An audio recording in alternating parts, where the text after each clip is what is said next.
Well, very good afternoon, ladies and gentlemen. Welcome to another Flight Deck 2 Sim live stream. Today, the 19th of May 2019. It's currently just gone past 2:15 in the UK, and we've got quite a long live stream today. First time in a while, we're going to do two sectors. We're currently in Bergen, which is on the west coast of Oslo. We're going to fly for about an hour and 15 minutes westbound over the North Sea to the Faroe Islands. We've got the Aerosoft scenery. Going to go land at Vagar, I think that's how you pronounce the airport there, and then we'll go to a turnaround, about a 25-30 minute turnaround, and then we're going to continue westbound towards Keflavik in Iceland. So yeah, I got myself a little window to do a stream. I was busy this morning, I'm actually busy this evening, so touch wood, no problems with the stream, and we'll be able to do both sectors in a timely manner. Again, surprising you, I wasn't planning on doing much of a stream until only a couple of days ago. Then I decided quite last minute last night that I'll have some time to stream today. Got a lot of members in the house, got Steve Mayer, Jay Williams, Martin ATL, Afternoon Captain, Steaming Spoon 60, Alan Davis is here as well, see some usual faces, Simon SMB, you're always turning up here, Trip Beats, I've seen you a few times as well. So yeah, here we are on Fat Sim. Again, I'll touch wood, which is we say in English, for good luck, and hopefully nothing bad will happen, that my frequent spammer, who often spams lots of streamers, doesn't appear. If he does, we'll just log straight off the network, so I haven't planned. Well, I don't think there's any planned ATC coverage on the network today, but we're on the network anyway, and we'll see how we get on. Right, I'm going to jump into the simulator. So here we are in Bergen on stand 32, completely cold and dark. This scenery is from Aerosoft. I only just downloaded it this morning, because I was planning on going from Oslo, but someone said, why don't you try Bergen? So here we are on stand 32. I love that retro number look there. It looks like it should be on the side of a Thunderbird from the 60s puppet show, but I don't know how it looks like in real life. But yeah, all 404 XP looking all very nice and splendid indeed, but it's going to be pretty much flying over the sea all the way there. Tom's coming in with a donation, always donating all the in all the streams there. 50 Norwegian kroner. Thank you very much. Of course, we're in your motherland today. Here's a donation for your girlfriend's Netflix subscription. Well, thank you very much. Yes, she does keep her sanity whilst I'm streaming, but she's actually at work at the moment. She should be back in about an hour or so. I've already texted her to tell I'm streaming. Please tiptoe on your way in. But she's been very, very good. Alan Davis, Eurovision party last night, this morning. This is exactly what I need. I didn't watch the Eurovision. I don't think the UK did very well at all. Jay Williams, Thunderbird 32. I don't think there were 32 Thunderbirds. Anyway, let's jump into the mod nonetheless. Pop the battery on. There are some new features here. I've not flown the mod really until last night, where I had a little bit of a test for the first time since I last flew the mod, which was on our last stream. I've just been on my holiday recently here. The current version, there's my piece of paper, it's 3.34 RC217. So if you put explanation mark ZIBO, there's a new de-icing system implemented. They've tidied up a lot of the VNAV systems as well, which works quite well. I've got a new member coming in. We've got Matthew Summers. Thank you very much for the dedicated support and becoming a member. Really much appreciate that. Welcome on board. I'll catch up with you later on Discord. Excellent. Graham Johnson's coming in with a tip and donation as well. Love your videos. Absolutely great work. Thank you very much. £1.99 there indeed. Right, so batteries on, GPUs on the bus, electric hydraulic pumps, because PM's going to do his walk around, and then we check all the documentation. We then do all the fire tests, which I always do them anyway, just to demonstrate. I've got no fault set up. Whether you can set up faults in the mod, I'm not too sure, but that's what we'll be doing next. Up onto the upper overhead panel. Refueling's complete, seatbelt signs on. Push the attend call to test it. Make sure the flap lever matches the flap up position here. Then we do the cargo fire tests, which are down there. There we go, and then we want to turn off this because on the mod we only want VHF1 for VATSIM, and we come down here, check the PA system which works there. We'll turn up the panel lights and floodlights up a little bit for later on. Here's all the circuit breakers. Up onto the upper overhead panel, got the stall warning test to complete. Then do the Mach airspeed warning test, which is always delayed in the ZIBO mod for some reason. Test the flight recorder. This can go to PA for the observers. Radio feed was on board. We put this to nav. That's going to take probably a few more minutes at this latitude. Let's get this to heading STS. It's so fiddly. Oh, why is that not turning over? Well, you get the idea. There we go. 9 minutes at this latitude. Very good. Then we check the captain's emergency escape probe and the circuit breakers this side. There we go. Martin, it's my home airport. Have you tried taxiing previously? Had some trouble with that scenery. Needs a lot of thrust. I haven't actually, and we have had issues here. I've literally only purchased it this morning, and I've only just loaded up the sim, so I've not even taxied, landed, or taken off there. So we'll see if I have the same issue as well. Crazy hyped gamer. Which version of the mod is this? Yeah, if you put like Gabe did, exclamation mark ZIBO, it'll explain which version of the ZIBO mod. Whether this is public or not, I don't know. I download the ZIBO mod from a private server. Badir Bitrium, good afternoon, Captain. Thanks for the great videos and explanations. May I ask you to fly from Istanbul, Aratuk to Thessaloniki, Greece for the next flight? It'll be a very short flight, though. Yeah, we can consider going to both of those destinations at some point. I've got lots of places I'm planning to go to in the next few months or so. Right, so the safety inspection checklist is complete. We now jump into the aircraft, check your oxygen mask, set up the EFIS panel. So for here, we can select terrain, airport for now. Not using any ADF for departure. The QNH right now in Bergen is 1012, so we can set that there. Oh guys, ever since our last stream, which was on the FlyJSim 200, which was really good fun, it's really nice to go back to the NG, back to something familiar.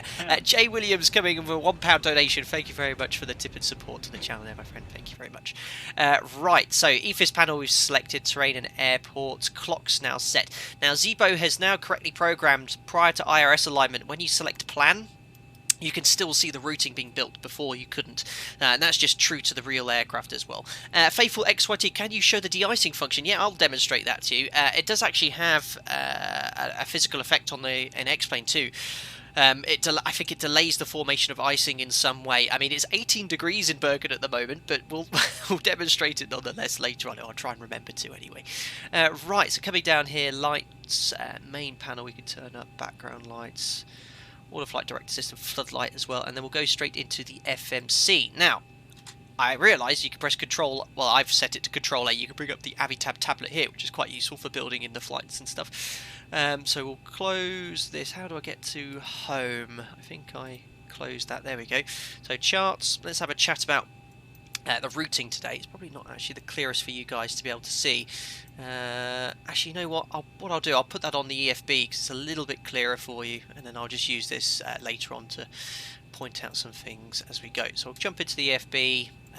We want Avitab. And then charts. Here we go.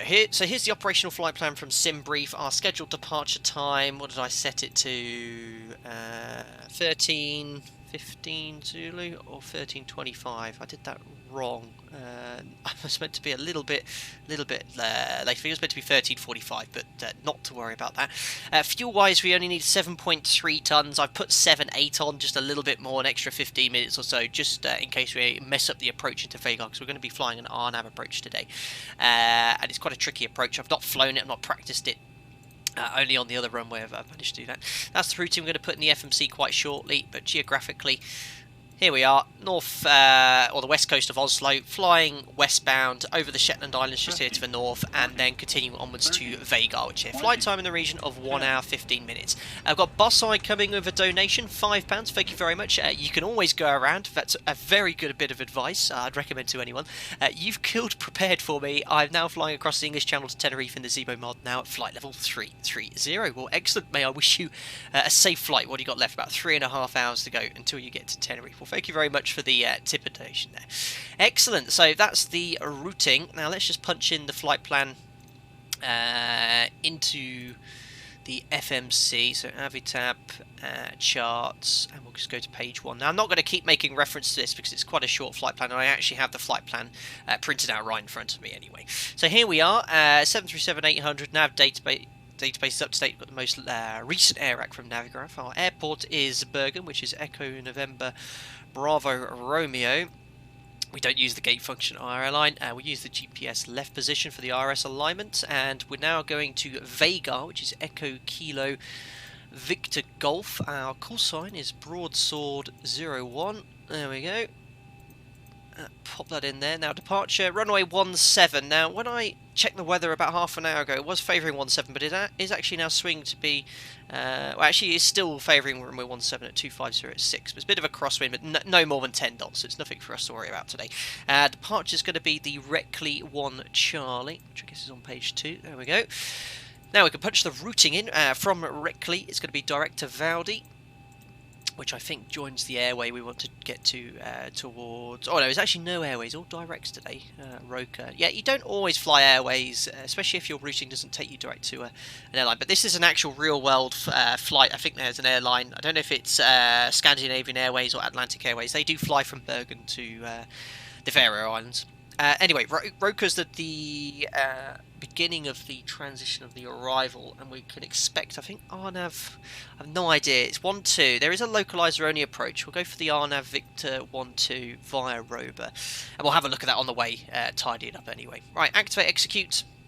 Performance-wise then, if I jump into the EFB as well, we can show you here, we have a payload of 16 tons. That's based on 150 passengers, so it's a typical loaded aircraft, and there's the fuel already done. So zero fuel weight's 57.4. You'd manually enter that after getting the load sheet, but obviously in the mod you could just simply click that and it'll line select key the zero fuel weight for you. Now our alternate is Aberdeen. It's quite away from the Faroe Islands, so it's actually 3.8 tons of reserves. That's how much fuel we need to get to our alternate. It's quite a way away. Cost index we're going to use is 30. Cruising, I think Lido SimBrief said 340, so we'll punch that in there and update that on the upper overhead panel. There it is. The elevation in Vagar's 280 feet, so we'll set 300. Cruise wind, unable cruise altitude. Well, I find that doubtful. That's a bit of a glitch. What is it here? So 340. The topical wind is 169 at 27 knots. Again, that's from the SimBrief operational flight plan. ISA deviation is +7 degrees. There we go. Temperature here is 18. Now I do have the Boeing onboard performance tool. It says here for 22k with the AP bleed on it should be 92.2 tons.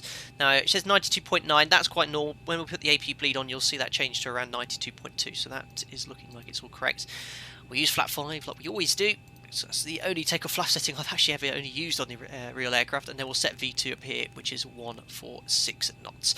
Excellent. Adam Fox, how did you fund your flight training? A very common question. Funded by very willing parents who are willing to secure their house at the time. This was 10 years ago, and take out a massive loan. I took out a significant amount of money on a big financial loan, which was run through the flight training school I went to, Oxford Aviation Academy at the time. And they secured the loan, and then you only had to pay for it once you finish your flight training after a year, as long as you got a job. Those of you who are familiar with my streams might hear the tale of Jack. My Labrador has just walked in. He wants a bit of fuss and stuff. So good boy. He's wondering who the hell am I talking to? Most likely. Good boy. Now he's now licking my chin. What I was going to say, I just got another question as well from Guillermo Tali Francesi. I'm really sorry if I mispronounced your name there. Hello, Captain. Just passed the 4 ATPL exams. Well, congratulations. Thanks for some motivation along the way.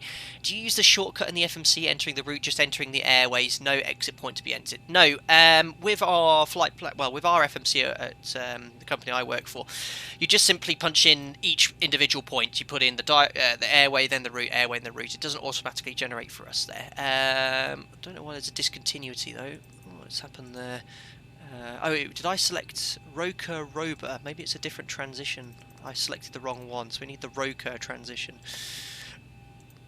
If there is one. No, there isn't. Right, we're going to go for Rober for now, and I'm just going to join them together. Oh my goodness me, 1,200 miles away. Have I put the wrong... I put Roker, it's Rober, silly stupid idiot. There we go. That's now the correct routing. Now that's something we'd always do, is something called a route check prior to entering the routing, to make sure you type in the correct thing, and you can see pictorially if it looks correct. You see just one letter incorrect, and it can have disastrous impact on your routing. That's looking better with the transition selected. Right, anyway, I think we did the performance, 146 trim today, 4.8. You can use that in the mod, so that's absolutely fine. Right, FMC's loaded. Looks like the IRS has finished a aligning. We'll put the First Officer's FMC on the legs page as he's pilot monitoring today. And then we just need to do the upper overhead panel, and we'll discuss the departure and taxi routing. Right, so V-speeds are all set. Excellent. So up onto the upper overhead panel, yaw damper we could pop on. Normal and auto for the navigation and display switches. No fuel in the centre pack, so just the main tank fuel pumps on. Check the crossfeed valve, make sure it goes bright dim. And then from dim, bright, and then off. Fuel temperature, you're only really monitoring that on a long flight if the outside air temperature is very cold. Again, the AC/DC metering panel, I've never really used it. We just leave it there. It's more seldomly used as a line pilot. It's more an engineering function these days. IDG switches are off. Upper overhead panels all set. APU, we can actually start that because we'll be pushing back very shortly. And circuit breaker panel lights we can turn up slightly as well. Seatbelt sign on. Up here, got the window heat on, and probe heat stays off for now. Engine and wing anti-ice off. Electric hydraulic pumps all on. Back up to here, trim air on. We set this to A, the letter A, this to the letter U, this to the letter T, and it generally gives you a good temperature in the cabin and flight deck. Packs can come back to auto, isolation valve open, bleeds on, APU bleed off, cruise level set, that's very important, make sure that's in auto. Right, so accidentally missed not the disengage switch there, so pop the flight directives on. Now the SID today, it's an RNAV SID. There really isn't much to set up with this, so if I go to Avitab, airport, I selected them all prior to the stream. Now firstly I'll show you where we are. We are parked in front of the main terminal, right in the corner. This is stand 32. There we are. We're going to push back, probably face in this kind of westerly direction.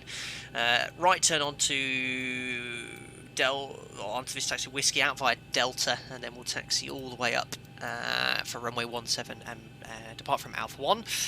And the departure is directly 1 Charlie. It's an RNAV SID. RNAV 1 GNSS is required, which we have installed. So it just means you need an FMC LNAV essentially.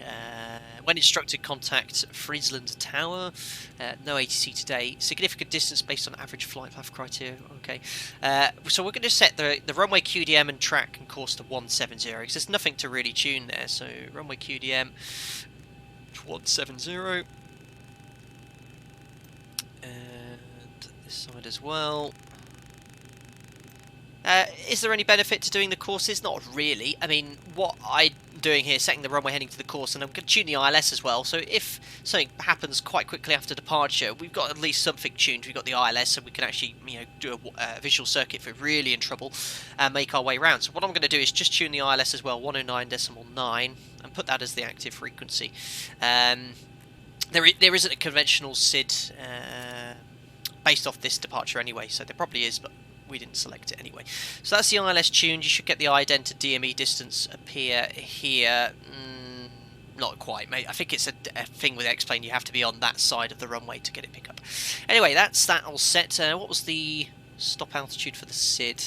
Missed that. Initial climb clearance to 6,000 feet. So we'll imagine we've got the clearance as well. Set that to 6,000 feet. That is set. Auto brake to RTO, reset the fuel flow, even though we've not gone anywhere, just out of habit we do that there. FMC's loaded, frequencies are all set, and we then check the rudder and aileron trim. Excellent! So, everything is set. We then do the briefings, check the route, check the instruments, do the emergency briefings, brief the taxi, brief the SID, and get the clearance, and then we do the before start checklist there. So the APU's on the bus, we can get rid of the GPU now as well. GPU disconnect. Yeah, sorry, someone wanted me to show you the de-icing as well. So what I'm going to do is just simply click start de-icing, and I think this is now all worked. Oh, look at that. So that looks pretty cool. So yeah, they've got these de-icing trucks. They spray, I don't know, I think it's based off a Type 2 fluid, perhaps. I'm not sure. For those of you who are not familiar with de-icing, there's 4 different types of fluid used generally worldwide.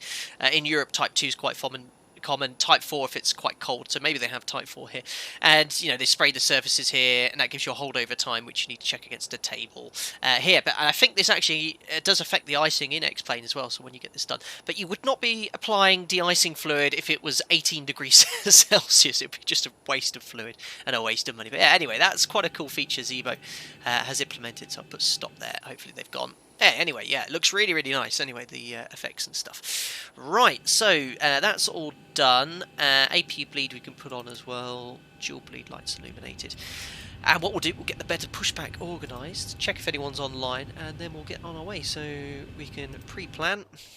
Now, I'm very unfamiliar with the pushback here. I've never been to Bergen in my life. So what we're going to do, probably a very non-standard pushback. We're going to go something like this, if it will work, and then something like this. And hopefully it won't break anything or get too bent, but there we go, we'll put it something like that.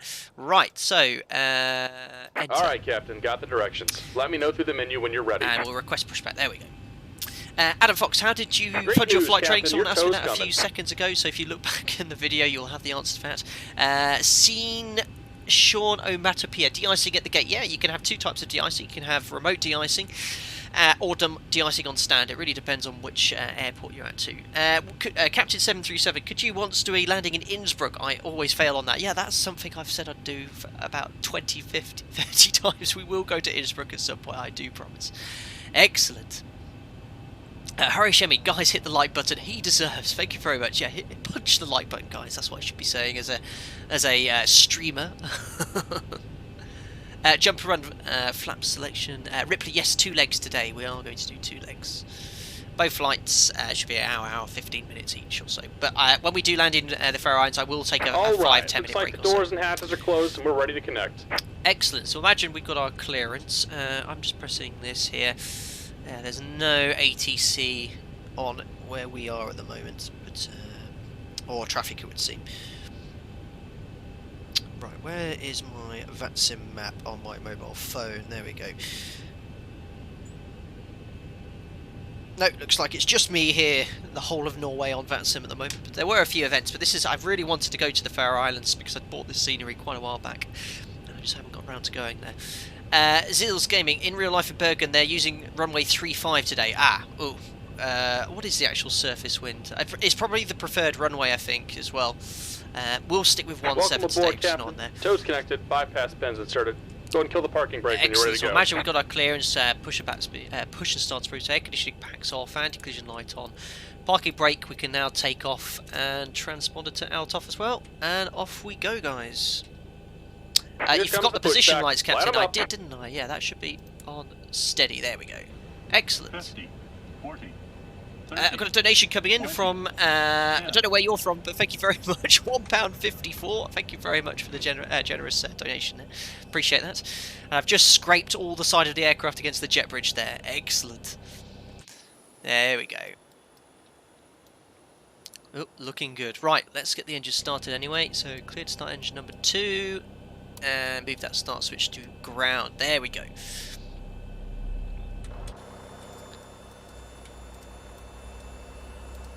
There we go. We do like the external views for this. So hopefully better pushback will behave itself. We won't end up in the fence or upside down or something silly like that. Now, that's not a good sign. You see how the ground's kicking off like that? That's probably going to be an issue with the taxi again. So... because I can't remember who it said a few minutes ago they had issues taxiing here, and you can see with this kind of, it's like you're taxiing on the grass or something, so you might have to use excessive thrust here, unfortunately. You're from China, thank you very much for the tip and donation, I do appreciate that, my friend. Right, starter cutout, sponsor engine number 2, 20% N1, around 400 degrees EGT, fuel flows around 300 kilos an hour, N2 is around 55-60%, fuel flow is good, and 2 is stable. We'll now start engine number 1, looks like the pushback's looking good. Excellent. Oh my goodness me, I feel a bit sick if you're in that. Oh my goodness me, he's really locked that round. Excellent. Well anyway, we're starting engine number 1. N2, we have N1, EGT's increase, EGT's alive, and let's pop in some fuel.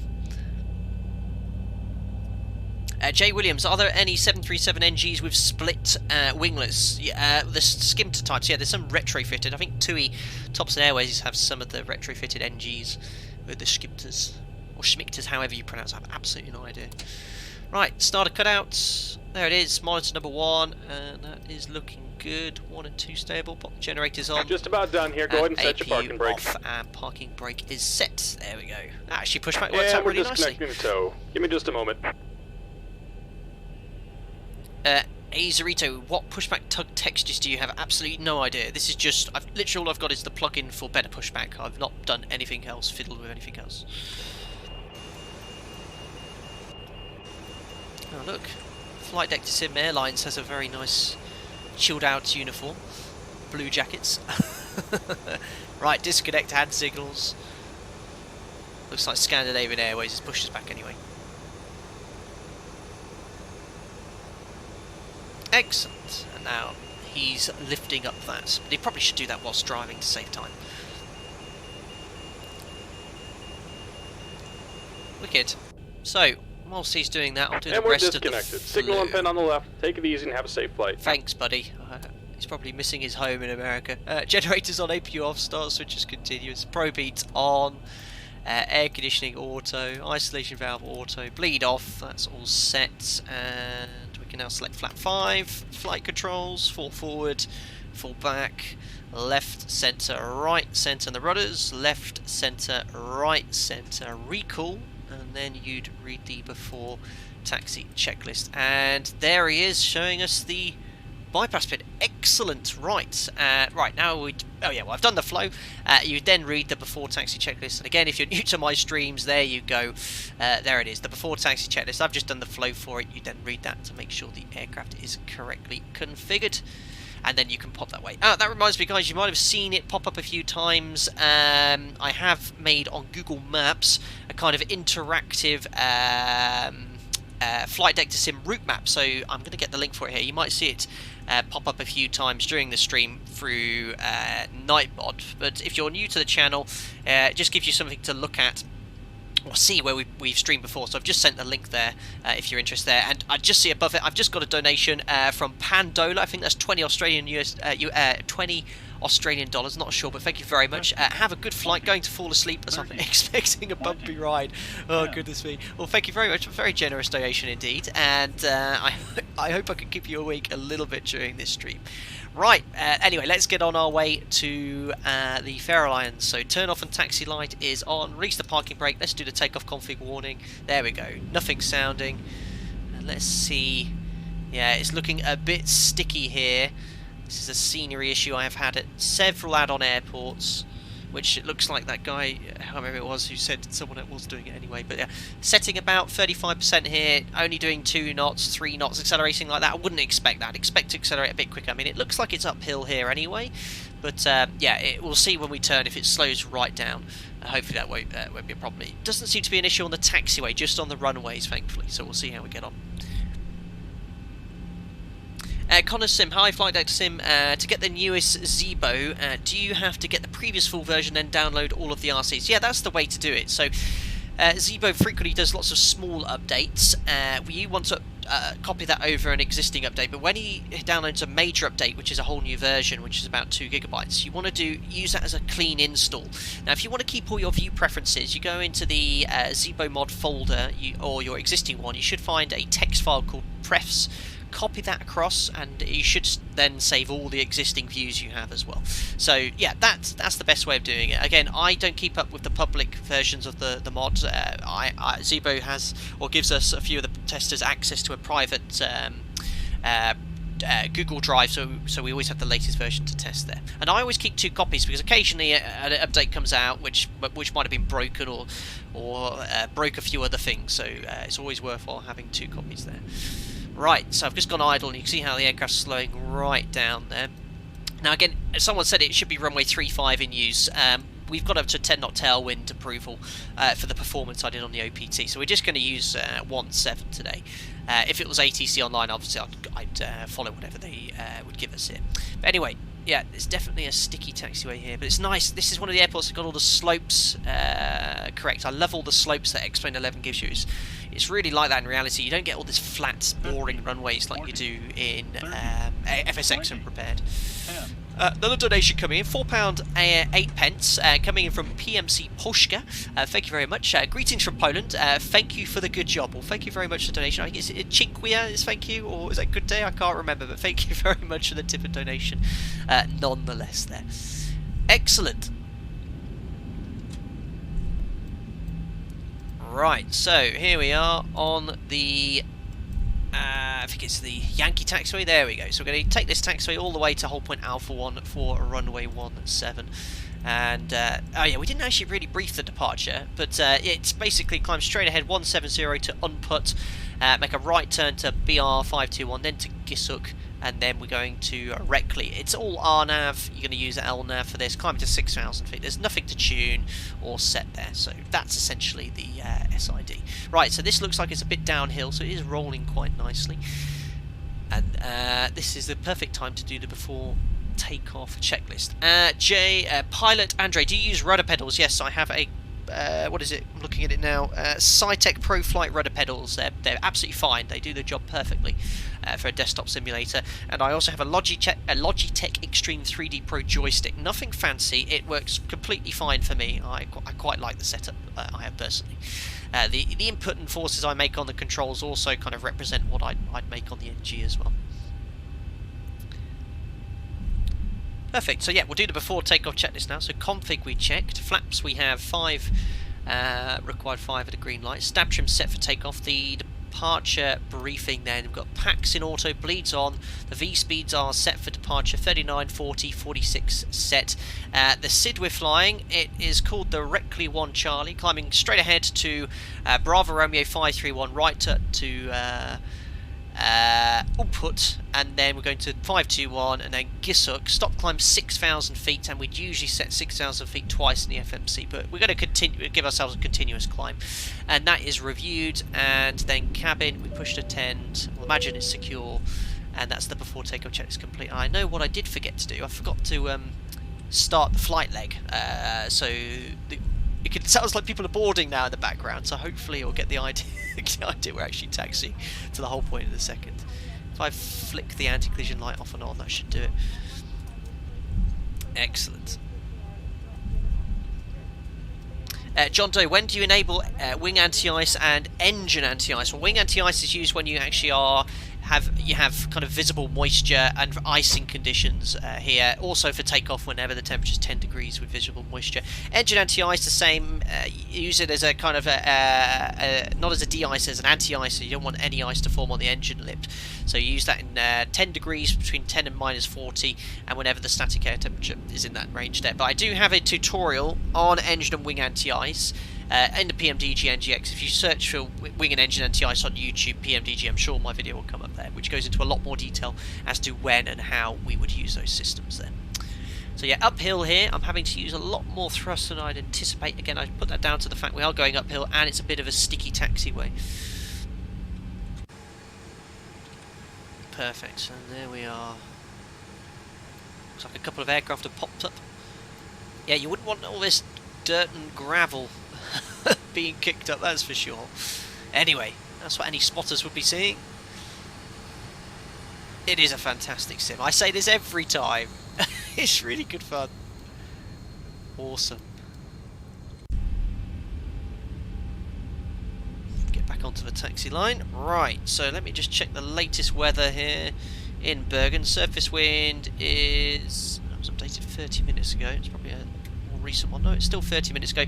2506. So it's really not going to make much difference what runway from a performance point of view you take off. As I said, I did the takeoff performance calculation based on a 10 knot tailwind for runway 17. Excellent. Right, so we can now do the before takeoff checklist. We'll complete it there. So imagine we've got our takeoff clearance. Pop those lights on. Strobes. LNAV. Auto throttle. Weather radar on, transponder set to TARA. So MCP is set, we'll always go to a stop there. Transponder is TARA, strobe lights are on, checks are complete, weather radar's on as well. Yeah, I've almost come to a stop, look at this. Yeah, it's very much a sticky taxiway. Jay Williams, can we Oh shit, MFRA, the captain. Yeah, I forgot to set the MFRA. Let's just say it's 1,000 feet above elevation at 1180 today. That's fine. Look at this though, look, 40% N1, and I'm barely getting around the corner here. 3 knots. It's definitely one of these sticky taxiways, which I just have an issue with certain sceneries. I'd say about 30% of them. I didn't have any issues in the Faroe Islands, that's for sure. Use a little bit more thrust here as well. Positive rate, flight sim. Does the ZIBO have the new style fuel cutoff switches or the old style? We've got the original old style cutoff switches, but no doubt if I took some pictures of the new style one, Audio Bird XP and ZIBO would have them fitted to the mod. It'll be quite cool to actually get installed at some point. Excellent. So confirm clip takeoff 17A firm. Clear left, clear right, and this is really realistic. You see this kind of hump in the runway. I've never been to Bergen, but you see this quite a lot at airports. It's really cool. Very realistic. Excellent. Ooh, my rudder pedals are slipping beneath my feet, which makes taxiing a little bit more difficult. Runway, So we're looking for a track of 170. Ooh, I've overshot the centre line slightly. It's because I'm on 1 month off, guys, out of practice. Excellent. Right, that'll do us quite nicely there. Perfect. So I'm just going to adjust my rudder pedals because I've slipped sideways there. I hope you're all ready. This flight's going to take about 1 hour or so. We're going to talk about the arrival into Vagar as we get closer. But here we go in Bergen. Let's set the timer and let's set the thrust up to 40%. I'll get back on the centre line very shortly. That's what I kept telling my training captain when I was doing the, the command. Anyway, that's all stabilised. Let's push toga. Set takeoff thrust. Live forward pressure. Looking for 92.2% N1. There we go. So, takeoff thrust set. Indications normal. Using rudder to maintain centre line. 80 knots. Checked. Neutralised the forward pressure on the control column. There's the wind coming from the right, so still a slight headwind favouring runway 17.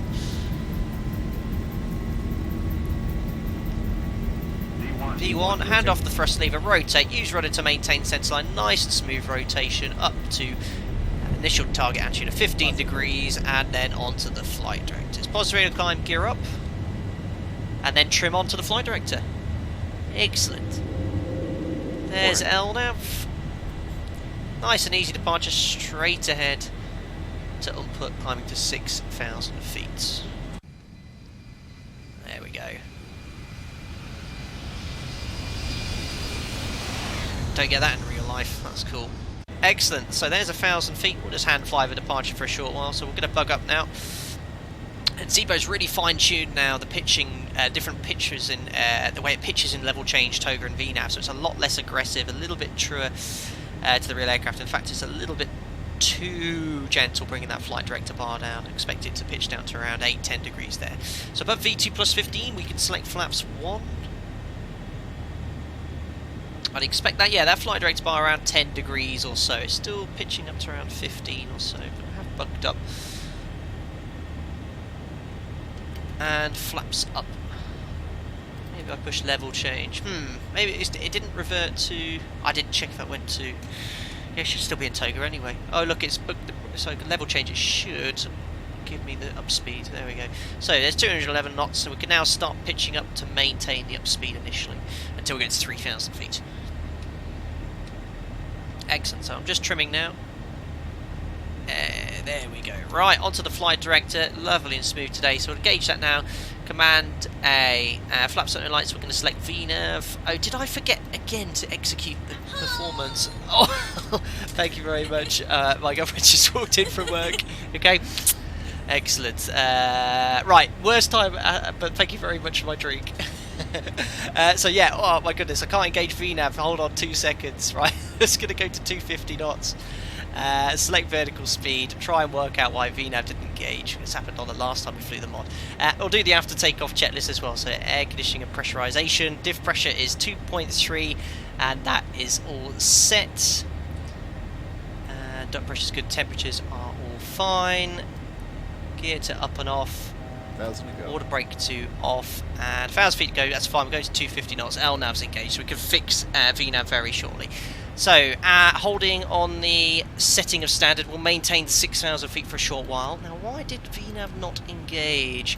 Was it something I forgot to execute? Yeah, I forgot to execute the performance again, so there's something I'm missing out of my sequence on the for the airline I work for, which is forgetting me to execute that performance there. So VNAV should work now. I'm always forgetting to execute the performance anyway.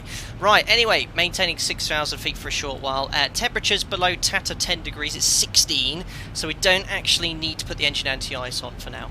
But we'll just level off here for a second, and then we'll complete the...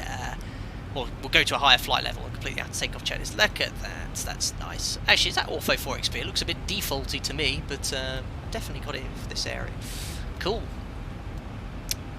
Very, very nice. Oh god, this is probably quite crude and embarrassing chat comments coming in. Oh, that was adorable, yeah. Cute, lol. Good one. Right, let's imagine we've been cleared to a higher flight level. So what we're going to do is going to go straight away and put our cruise flight level in here, which is 340. VNAV should work now. So that is set VNAV, and we can now set standard, passing as 61, flight level 340 after takeoff checklist is complete as we turn right inbound to Gisuk. So these lines, see, it's slightly cutting the corner again. It should be bang on the magenta line. Whether that's how the mod turns compared to the... I mean, it looks like it's turning really nicely. I mean, really precisely, but it just doesn't depict it quite correctly on the magenta line there. But it looks good. Then we push at 10 and this to release the cabin crew to do their service. Anyway, there we go. After takeoff checklist is all complete, and we'll continue on the SID on our way to Reckley and bring up Avi tab. Airport. There we go. Inbound to Gisuk, and then we'll make that left turn inbound to Reckley. Excellent. Den Top Sheet Gummit, would you like AFIS? Is that Flight Information Service in Vagar? Yeah, if you're online. Yeah, I don't mind if you can come on and give me an ATC service. That'd be pretty cool. Absolutely up to you, my friends. I don't mind either way. All I'll say is if anyone comes on and messes around, I'll just log off the network. Simple as that.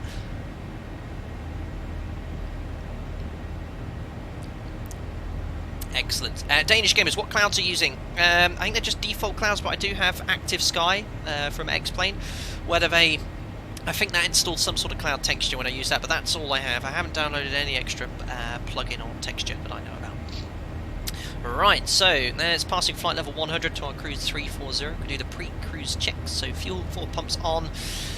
Pop off all the forward-facing lights at this point. APU's off. Oops, I forgot to turn that off as part of the after takeoff checklist. Not to worry. Pressurization differentials 4.2 psi. Temperatures are all set. We can release the passengers and recall. The after takeoff pre-cruise checks are complete. Right. TripBeat ZIBO is not working for me. Oh dear. I don't know which version you have. I honestly, guys, every day I probably get, and I'm not exaggerating, around 15, 16 messages, if not more, asking what's wrong with the ZIBO mod, why isn't it working, it's broken, this and that. It's most likely not broken. There are some versions that don't work, but you just go through, make sure you install what's working, and make sure you go through the install process correctly, because you see when I stream, I very rarely have any major problems with the mod, so it's just following the instructions there, which can be a bit complex if you're new, but yeah, it should be fine there, so keep checking what version you have there. Fleeby Gamer, hello, I just got X-Plane like a week ago, and it's worth the price. Yes, very much so. It's a really, really good desktop simulator. In fact, it's the only one I now use, so I definitely recommend it. Perfect. Alan Davis, what's the notes on the centre pillar on the windscreen? Just here. Or you mean here? This is the compass swing card, which is done by Boeing. I mean, this is just random here. So they do a compass swing to see what your actual steer to fly is using the compass. Have I used this ever in operation? Absolutely not. But that's what it is. That's just, I think, some windscreen text, or whoever installed the window. Miguel, have you ever had an emergency in real life? No, I've never had to do a mayday call. I've done a pan call. We had a very minor hydraulic issue, but it kind of rectified itself anyway. And I've had some medical problems, but I haven't diverted from a medical issue. I just can't remember anyway. But nothing serious, touch wood, to date. No doubt that I'm in the left-hand seat now, and the summer season, I'm on a month off now, but I go back to work in June, and I'm going to be really busy. No doubt something will happen in my... Everyone's told me something will happen in your first 6 months to a year as a captain, which will test you, and make sure you do, just to make sure you do everything correctly, so we'll see. Fleabee Gamer, are you a real pilot? Yes, I am. I'm an airline captain for a European operator, about 4,000 hours on the 737. I've been streaming for about a year, and making tutorials for about 2 years or so.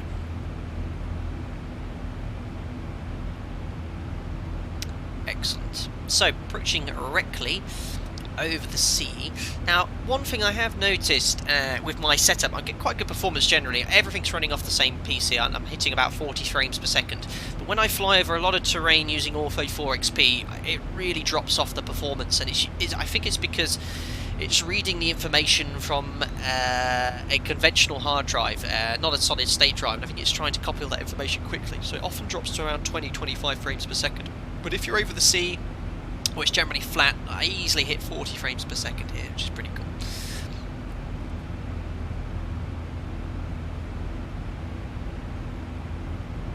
I've got a new member coming in as well, Miguel S. Thank you very much for the dedicated support and membership. It's very much appreciated it. You'll be invited automatically to our members only Discord, where you can catch up with some excellent people in the Discord now, with myself. Not saying that I'm excellent, but I've got a couple of colleagues of mine who help out as well. There's a lot of good other members who are very knowledgeable with X-Plane, have a lot of flying experience as well, and they'll help you out indeed. Freckles Aviation, very common question, which airline do you fly for? That is something I very much keep to myself, and I do not wish to share, but the airline I do currently work for is well aware of my flight deck to sim live streams. They do let me do what I do, and they even allow me to say if I wish to say who I work for, but I just choose to remain completely anonymous, so you never know who I am. It's just the way I like to be. I very much keep my private life outside of my flight deck to sim life, shall we say. DK00, solid state drive doesn't change anything for me. Okay, so it might not be the fact that I'm coming from a conventional drive.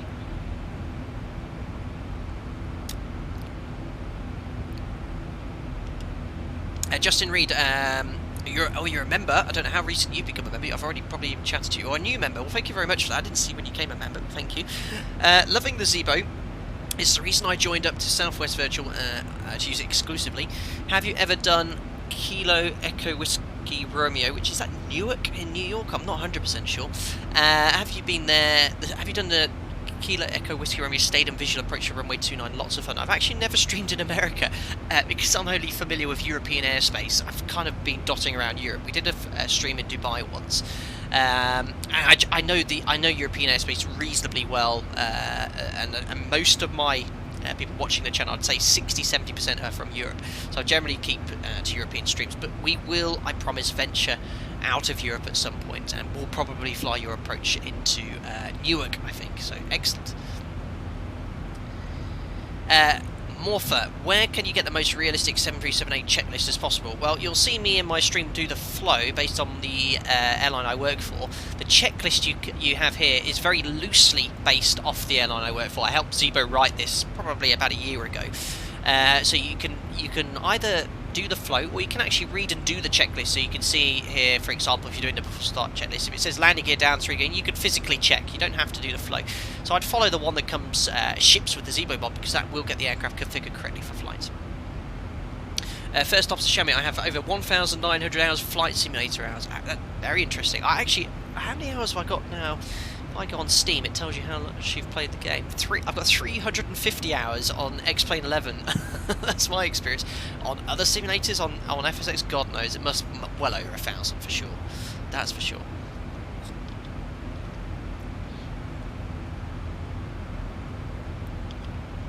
Excellent. So we're just over Reckley, which is the termination of the SID. Where is that geographically? Well, there we are on the chart. We don't need any of these charts anymore. And close all that map. There we go. So we're over the North Sea, really. As I said, we're heading in this kind of westerly direction, just north of the Shetland Islands, which is part of the UK and Scotland, and there is the Faroe Islands. I think Vagar is the pronunciation of the airport where we're landing, or the city of town, I don't know. Very small population here. I think the total population of the island is less than 100,000 or so. But Scandinavian Airways, and I think it's Atlantic Airways, they do frequent flights into Vagar. And we'll talk about the approach there, because it's the first time we've flown to an airport that has a very narrow runway. It's only a 30-metre wide runway, so there's some things you need to kind of be wary of when landing on a runway that's as narrow as that, which we will discuss probably in about 20-25 minutes or so.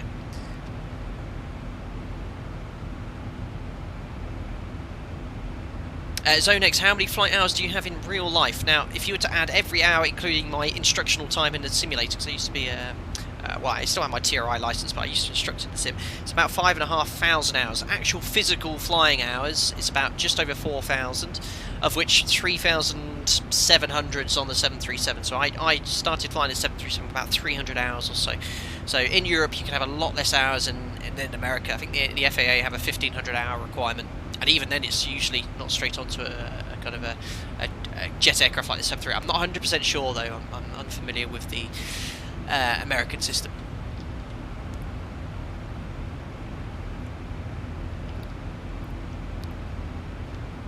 Jeff, hi Captain, do you have a regular streaming schedule? I'm afraid not, due to my work. It's going to be, at the moment, on my month off, so I have a lot more time available, so I'm doing kind of a stream every few days.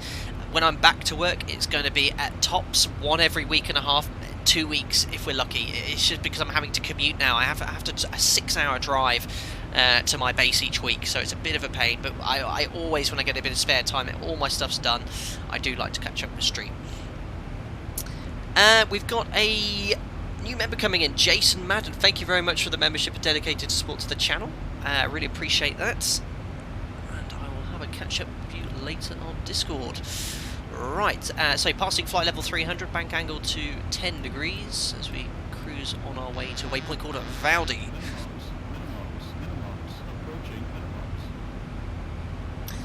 Captain Kine, what was the ICAO of the airport you came out of? It was Bergen Airport, Echo November Bravo Romeo, I think it was. Madge Benson, how much time do you have to do your turnaround in real life? Not much time, quite quick turnarounds at the airline I work for, but it's enough time so long as everything falls in place and works together. Certainly enough time from our perspective of getting the aircraft set up. It's usually just getting the passengers off and on in time which causes the delay. Alec D, the US requires FOs at airlines to hold an ATP certificate which requires 1,500 hours. There you go. So it's incredible how different it is in America. This kind of 1,500-hour rule requirement. I think they changed it a few years ago because it was related to a few incidents which they thought was to do with the inexperience of the flight crew members. So yeah, I mean, absolutely. When I joined and started flying, I was inexperienced. I was learning, but you learn quite quickly. And by the time you have the hours to become a captain, you should have seen enough to at least have a good idea of what's going on. But every day something's new will always crop up. You just got to know your manuals, know what to do, especially if something bad goes wrong. You know, you've got to really justify your actions. But that's what we're all trained to do. Fleepy Gamer, how do you go online? I use VATSIM via Squawkbox, which is a plugin. Mace DK, have you flown to Copenhagen in real life? Yes, I have, many times. From the UK, it's very nice when you get runway 04 left. They usually land on there. You usually get a very good shortcut direct straight in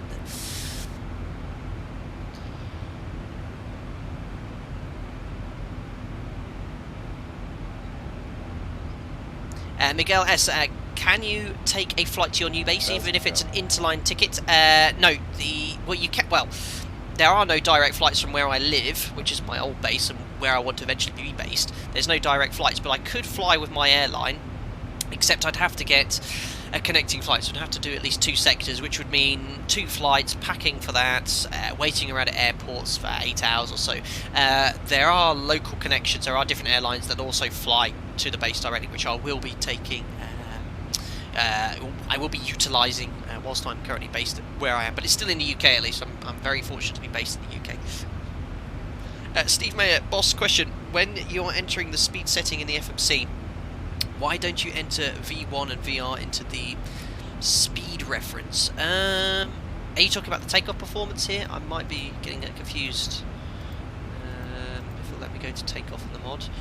No, you can't actually view the takeoff page once you're airborne in the mod. I mean, all I do is put the V speeds, V1, VR and V2, and then we just set V2 up here on the MCP. That's all I'm pretty much setting there. I think that's what you're referring to, but not sure if you are. Justin Reed, yep, Newark, some great scenery for New York on no explained store. Despite being a Brit, I barely fly in European airspace, just to tend to fly for virtual airspace to US. Ah, okay. Well, you should come over to Europe, it's good fun. James MP, have you ever flown over your house? I have.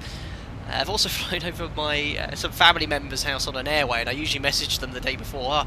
You'll see me on Flight Radar fly past, which is quite cool.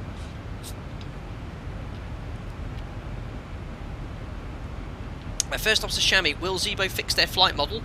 I get a very unrealistic climb rate, even though I'm loaded with payload. Well, for me, it works absolutely fine. So you might be very light if you have not much fuel and not much passengers. Climb rates 5,500 to 6,000 feet per minute, not too unusual. Not too unusual for normal operations as well. You probably in excess of that would be a problem, but I've climbed at 5,500 to 6,000 feet per minute, no problem. In fact, I've actually flown an empty 737. I've positioned or ferried an empty 737. We got up to 41,000 feet in 13 minutes, I think it was, from takeoff. 13 minutes at 41,000 feet.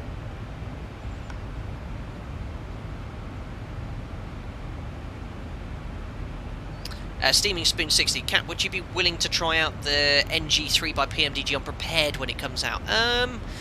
I've heard some rumour that PMDG are updating the 737. Yeah, I probably will, but I'm very much love working with X-Plane. I'd have to download Prepared, get that version, and install all the PMDG stuff. So I don't know. We'll see. I'm very happy with the ZIBO mod and X-Plane level, and the FlyJ Sim 200, which we'll stream again. That was awesome. I enjoyed that stream. But no, the mod for me is perfect.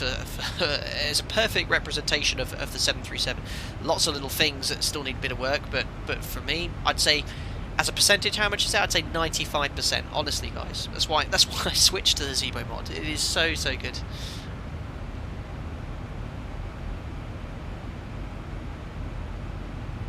Awesome. Right.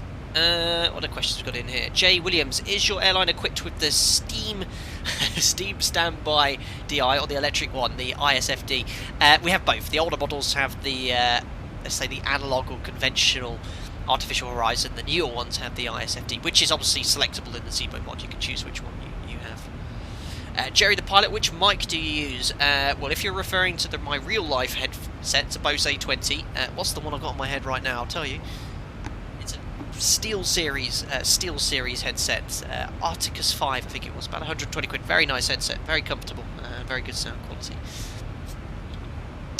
Phil M, what's the difference between the up and off position of the landing gear lever? Well, in the up position, that's what obviously raises the gear, but it keeps the standby... well, it keeps that standby. It keeps the hydraulic A system pressurised to keep the gear up. You don't need that. You've got some interlocks which hold the gear, so by positioning to off, it just depressurises the hydraulic system which is holding the gear up there, so it lasts longer. I think on the Max and certainly the Airbus and newer aircraft, it's all automated, so you just leave it in the up position.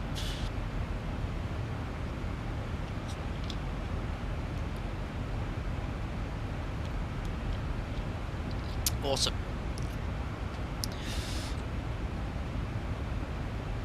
Right, so let's have a look at the weather in Vagar. I think it's, yeah, 120 at 10 knots, broken at 900, so actually it's quite a low cloud base. I hope that's not going to have any issues, because it's an RNAV approach. Might have to do a localizer. Let's have a look at the charts for this. So, home, Avitab, it's a lot lower cloud base than was forecast. Right, Echo Kilo Victor Golf. Right, so there's no stars, and the approach we're expecting to fly, what did I say? It'd be the RNAV Victor, I think we went for. What do we need here? which one here? That has us turning at 6.4 miles. And then there's the Whiskey. That has you turning at 5 now. We want to fly the Victor. Let's get a little bit extra time there. Cloud base, category C. Oh yeah, look, you can get right down to 330 feet, so we should be absolutely fine for the approach into Vagar today. Now, we're going to probably fly this entire approach in VNAV, just because I'm going to kind of stress test the mod in LNAV and VNAV. There's been a few tweaks and changes, and ZIBO's been asking to test it there. So we'll be using VNAV for the entire descent and approach there, as you would have to for an approach like this anyway. You'd need to use LNAV and VNAV, and flight as coded as it is. It's quite this requires special authorization. There's a lot of terrain around. You don't want to fly too far to the north here, because it's right into a valley there, and there's a lot of issues in real life here with what we call mechanical turbulence due to the terrain and stuff. Now that isn't really simulated in the mod. It doesn't take into account the wind and the terrain. You can often get quite severe or moderate severe turbulence with quite light winds being blown off valleys and mountains and stuff, which isn't simulated, unfortunately. Or I should say fortunately, because I don't want any severe turbulence while streaming and trying to land. There we go. Fleabee Gamer, how do I get the tablet thing? Download the ZIBO mod. It ships with the ZIBO mod, the EFB, which you can move around as you so please wherever you want on the flight deck. You can even twiddle it around like this. Pretty cool.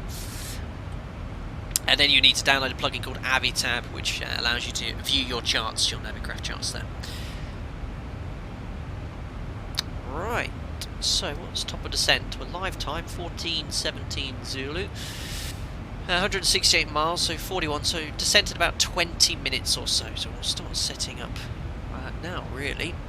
So, see how we're doing with fuel burn and stuff. So we're approaching Vaudi at time 22.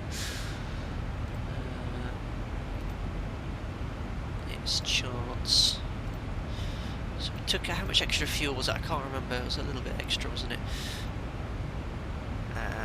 Vaudi. Oops. So Vaudi. Oh no! Oh no! Have I got the wrong flight plan here? Have I? Oh yeah, that's the second flight plan. My apologies. This is the one we want.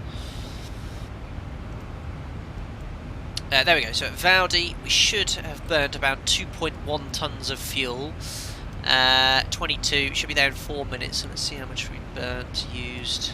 Yeah, looking good. So we burnt about 2 tonnes, 2.1, so the fuel burn is fine. I get a lot of messages saying the fuel burn's not correct in the mod.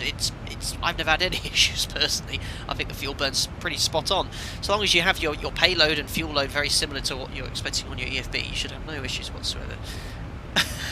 Have you ever spilt your coffee in the flight deck? That's a funny question. Thankfully not. And you don't want to be the guy that spills their coffee onto the pedestal, which costs the airline a lot of money to get fixed and repaired. You often get a few memos saying someone spilled coffee or tea or water. So we have to have, you can't have like a conventional mug in the flight deck. You need one with like a screw top lid, like a Costa coffee mug. There are other reputable coffee branded mugs available as well. Excellent. Right, anyway, as I said, we're going to start setting up. So we've got the flight plan, fuel burns fine. So we'll get the descent forecast page here, and we'll start punching all this information in. So, 250 below 100. Always defaults to 240. Forecast 310, 200. Excuse me, 100, and the winds at 310, 131 at 9. Well, there's no point putting this information in, so search gentle winds today. We'll put it in anyway. 120 at 10, and 100, 131 at 13. Ice deviation. I mean, QNH. What's the QNH in Vagar? Just load that up now. It is 1011. Which we can punch there. And we can actually preset that here onto the PFD, and I like to also preset it here as well, so as soon as you set the local QNH it's already there. Right, ice deviation then. So the current outside air temperature is -2 degrees from ice. The current temperature in Vagar is 10, so that's -5. You can put an average of about -3, that would go. Again, don't always needs to use this feature. It doesn't seem to have much impact. Why doesn't it like that? Doesn't like you putting the slash in. -3, so that's all set. There shouldn't be a dash line there, I don't think. It's amazing when you see something in the mod and you try and compare it to real life. You think, I've never seen that dash line. I don't think that should appear there, but again, it might do. It might do. Runway 12 in Vagar. I'm going to put 3 times our height, so 34.68. So it'd be my maths there. 102. 10-mile ring for when we need to select flap 1, but I think we're going to turn inside of 10 miles today, and VM, no, it's broken at 900, so we want to configure get down flat 15 no later than 5 miles today, so we bring that back a little bit in IMC conditions. Right, so there's no arrival. Let's have a look at the approach. So we're coming in via Rober, which is the initial approach fix here, so you'll see it mentions things like special authorization required for this. It's a radius to fix RNAV arrival. So you couldn't just, if you know, for example, my airline, if we were diverting for some whatever reason to Vagar, we couldn't fly this approach because we don't have authorization. We'd have to fly a conventional approach like the localizer they have here. You can't fly this if it's below -10 because it causes issues with VNAV. Recommended with surface wind directions in this direction. Procedures restricted to aircraft with a wingspan less than 40 metres. Well, the NG has a wingspan of 36 metres. Kick Vera's ETA, I'd say about 45 minutes from now. MSA 4,000 feet all the way around. Now, final approach course is 123. Again, there is no requirement for you to set this for the system, but it's nice to have set so you know what it reminds you what the runway QDM is, if it is a straight-in approach, which I guess it is. So that's all set. Now this is really important. Make sure you step through the FMC. All of these points, make sure they are correct. So from Rober, we're going to go to Victor Golf 818. It'll be easy if I do this. There we go. There we go. Plan, and we'll bring that scale right down as well. So if I do this, bring this down there, you should be able to see everything, I hope. So Rober, Victor Golf 818, there it is. Zoom in a little bit further. It's very important you check this coded correctly. If it's not coded correctly, you can hit a mountain. So it's really, really important. 818, that's the initial approach fix as well. At above 4,000 feet, which we are, 6138. You can change that at above 4,000 if you wish. You then have Victor Golf 864. Now you'll notice here, max 160 knots. So we're going to have to bring the speed right back to around maybe flap 5, flap 10. Possibly gear down flat 15 prior to this turn. But you can see here, look, we're turning well inside of 10 miles here. It's quite a shortcut on for this approach here. But it is okay for a Category C aircraft, which it is for the 737 there. So max 160. Now you'll notice here, it is mandatory at 4,000 feet. Now I think 4,000 feet just here is going to leave us quite high. So, no, it says here about 300 feet high. So as soon as we're past that, we might have to quickly bring the gear flaps or speed brake out to get back onto that vertical profile so we can re-engage VNAV. We then go to Victor Golf 862, which is at above 2,000. Victor Golf 860. Where's that? It's really difficult sometimes to depict these on the charts. There it is, Victor Golf 860. And then you can check the plan view. 2,300, so you should have that as a hard altitude there, but it's 2296, that's fine. I would change that in the real aircraft. And then down to the kind of like the final approach point, or the last descent point, which is 2,000 feet. But we're going to step down the MCP as we fly along there. Now you'll notice here, it's quite a steep glide path. You'll see here, the glide path angle is 3.5. Well, I say quite steep, it's steeper than a conventional 3-degree slope, so you will need at least flap 10, if not configure early, gear down flat 15, otherwise the speed will run away. And then as you go down, you've got your height checks passing 4 miles, 1800, 1430, and you'll see here there's like a little bit of a kind of point, radius to fix points here. So you've got all these little points here, 856, 854, which I think just jigs you around a bit of terrain, all the way down to the minimums essentially, which is 594 feet. Now, with an RNAV approach, we're going to use LNAV and VNAV. We don't need to round this up or add 40 feet, so we're just going to set 600. Excuse me, the minimums today. Which is here. And again, I will catch up with any questions. I do like to concentrate whilst I'm setting up and briefing. There we go. 600 feet is now set. Again, you might have to add a bit more minima, but this is a different type of approach. This is a non-GNSS. This is an RNP. The airline we don't have approval to fly RNAV RNP approaches, which require special authorization. So RNP of 0.1, we usually have an RNP of 0.3. So I'm just going to stick with LNAV and VNAV and just round this up to 100 feet. So we'll set that there. RVR required then for approach light systems out. Well, it'll be for us 1100 meters. Not an issue today, so we're going to be completely fine. That's it. We've got PAPIs on the left-hand, right-hand side. And any problems, we have to go around. Toga, go around flat 15, set, go around for us. Positive climb, gear up. 400 feet, we're going to engage LNAV. We'll climb on 4,000 feet via the RNAV RMP missed approach to Magni. So it's just follow the RMP points, and there's the holding to Magni, where you'll be positioned able to position for another approach. Right. So that's it. That's the approach. We're going to use LNAV and VNAV. Bit of a stress test for the mod, see how she gets on. We've still got over 80 miles to top of descent. Now let's talk about the runway here and some of the elements of the approach into Vagar here, because it is a narrow runway. So if I go to back here, airport, there we go. So you'll notice here, it's short, firstly, 1,800 metres. Now, that's fine for a 737. The threshold isn't displayed, but you can see the landing distance available. There's no extra information. So 1,800 metres, it's short, but it's well within the performance of the aircraft, but we will use flat 40. Now you'll notice here 1,800 metres. Now where does it say the width of the runway on a Jefferson chart? There you go, width 30 metres. Now the standard width on a typical runway on a commercial airport is 45 metres. Now you'd think, okay, 15 metres, that's not a biggie, but it is quite a significant thing you need to think about from operating an aircraft like a 737. Now, the airline I work for, we do fly onto runways which are 30 metres wide, but some of the precautions you need to think about. Firstly, at the airline I work for, only a captain can land on a 30 metre wide runway. Performance-wise and optical illusion-wise, on a narrow runway, it makes you feel like you're higher. So you'll sit on the approach state, you'll look like you're high, and it gives you the temptation to pitch down, and it makes you look like you're going very fast. So you've got to be really careful of that, even in a desktop simulator when you're flying that too.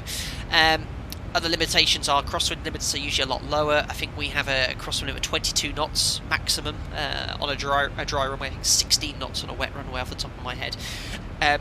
Also for takeoff, there's a lot of performance implications too. Something called VMCG has to be adjusted, because if you have an engine failure, you need to ensure that you have sufficient rudder authority to maintain the centre line if you decide to continue the takeoffs, and it can affect your V1. And there's also issues with a higher thrust setting. Now, I'm giving you so much information here, guys. Most of it you probably won't even care about in a desktop simulator, but they're very much considerations from a real-world perspective there. So these are some of the things that you discuss. So yeah, it is wide, it is narrow, but that's things we have to consider. Otherwise, straight in.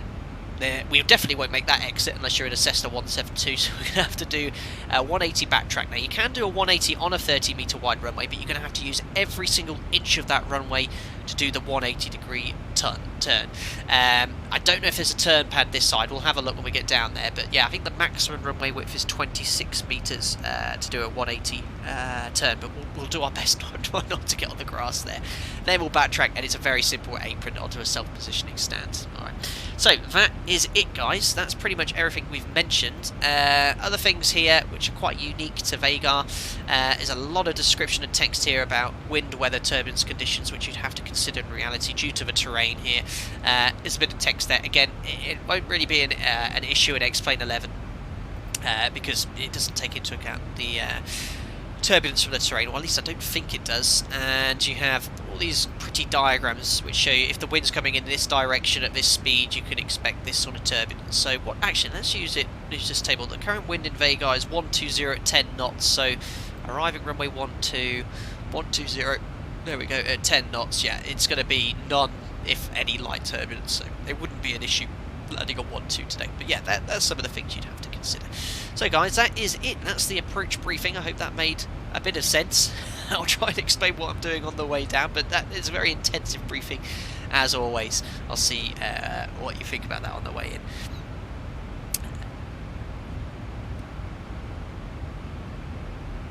Claudio, hello Flight to Sim. When you have a low cloud base at around 400 feet, but still Cat 1, Do you still do a Cat 1 or change to a Cat 2 approach? Thank you, Flight Sim. Well, no, you can't just change Cat 1, Cat 2, Cat 3 at your choice. If you want to do a Cat 2 or Cat 3 approach, the runway has to be protected. So they have to have used the whole points. The airport have to have typically low visibility procedures in force. You can't at that last minute just change. You'd have to brief it, make sure you got the minimum set up correctly. If you had low visibility like that, you'd often find that LVPs and the Cat 2 and Cat 3 is available already. You can on request as well, obviously request a Cat 2 and Cat 3, but no, you'd have to continue to the Cat 1 minimums and hope that you're visual at the DA. If not, you'd have to obviously go around. Mace DK, also, did you talk about the runway being sloped? Yes, actually, Vagar is a significant slope here. Does that mention it on the approach brief? Caution winds, grooved runway, approach lights here, RVR.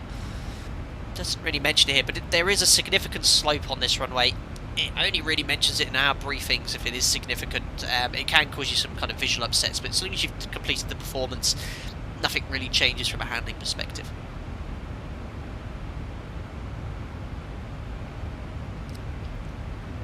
Oh yes, thank you, Campos Costa. I've just realised we've talked about the performance and how limited it is. We've not actually set the performance, so arriving with 4.5 tons, what did we need for Aberdeen? It was 3.8, so we've got we've got at least 15-20 minutes before we'd have to go to our alternate. And we're going to burn 800 kilos of fuel before landing in Vagar. That's going to give us our landing weight of 61.9. As I said, flap 40, we use order brake 3, that should be sufficient today to land in Vagar. Excellent, very good, Campos. Good pilot monitoring.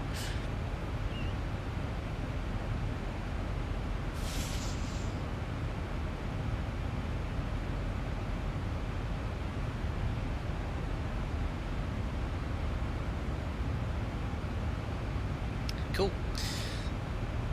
So let's have a little look on the external view, which I don't often do in the streams, but yeah, there we go. Over the North Sea, there's a little contrail coming through.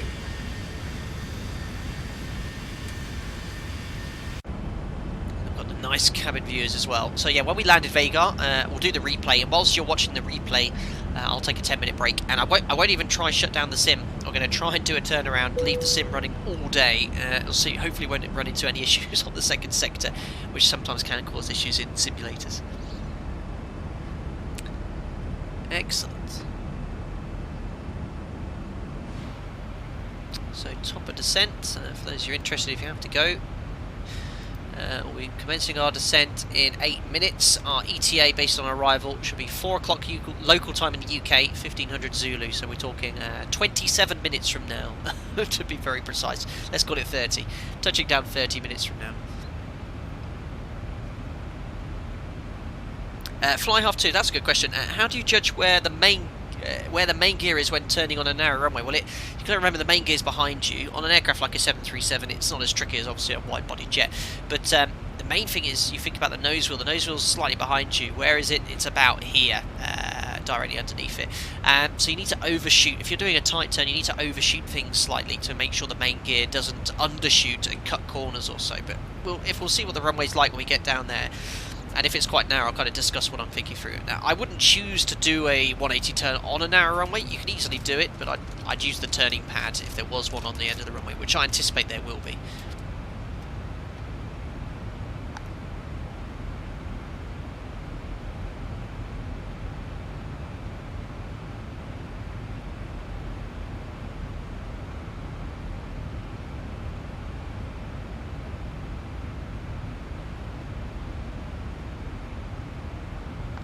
Excellent. Oh, I've still got comments coming in on my Instagram. I put a bit of an Instagram teaser for today's stream. Got a lot of messages, people are still trying to guess where we're streaming into, so I've just messaged them back. We're flying live now, which is quite cool. Oh, Oliver J. Hill, that's kind of a typical A-level sort of question. How do you think aircraft manufacturers are going to change aircraft to help stop climate change? That's the sort of thing they'd ask you at school to write an essay about. I have no idea. Good topic, really. I think what people don't realise is that aviation obviously does have an impact on pollution and a significant environmental impact, but not as much as people think. you know, things like the textile industry, clothing industry, they burn so much more things. Was it all the amount of methane produced from cows and animals is more than polluting? I don't know. I don't really. I'm not. I don't often get personal here on these sort of things. I think we do need to have big changes in the way we work as humans, because things like plastic pollution, that is atrocious. And I work really hard to make sure that we recycle properly at home. We divide our plastics, our papers, keep them separate. You know, we minimise waste. I mean, I don't like being a spokesman for this, but I think everyone should do those sort of things, because things like, I hate watching these programs seeing that there's plastic everywhere. And what was it they found at the bottom of the Marina Trench? You know, the most uninhospitable place on earth. They found plastic down there. You know, it's awful. It's China. Well, everyone has to do their little bit there. Anyway, I'm really sidetracking there. I don't usually talk about my personal views, but yes, more efficient engines and things. That's what the aviation industry could do, no doubt. James Patterson, were you part of the Air Cadets as a teenager? I wasn't actually part of the Air Cadets in the UK, although I would recommend that. From the age of 14, 15, I started working at a local glider club. Instead of being paid money, they offered me free gliding lessons, right up to the point where I was ready to go solo, and on my 16th birthday, I flew solo, flew a glider. So that's what I did. So if you're really of that age and you want to be a pilot like I was at that age, you know, do everything you can to get involved in the industry. Certainly where I work, they're looking for stuff like that. And you know, there's nothing wrong if you're in your mid-30s and you want a career change, you do the training and license, absolutely no problem getting a job. But if you're interested in becoming a pilot at a young age, get involved as soon as you can. But don't get too sidetracked from your school studies, they're still pretty important.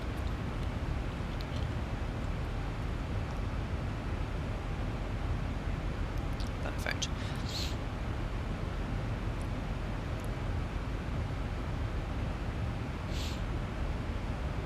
Jay Williams, wasn't there some tunnelled idea to get airways to end close to airports that NATS have come up with? No idea. There's this initiative in Europe about having a common European airspace, but I don't know. You see, the French always seem to be quite upset about something. They're always striking, causing significant delays, but no, I don't know much about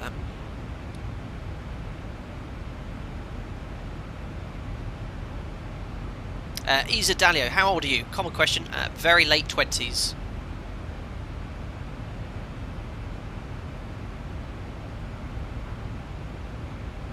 Phil M, what's your take on the decline of the jumbo jets like the 747 and the A380? Well, I guess it's the end of an era, really.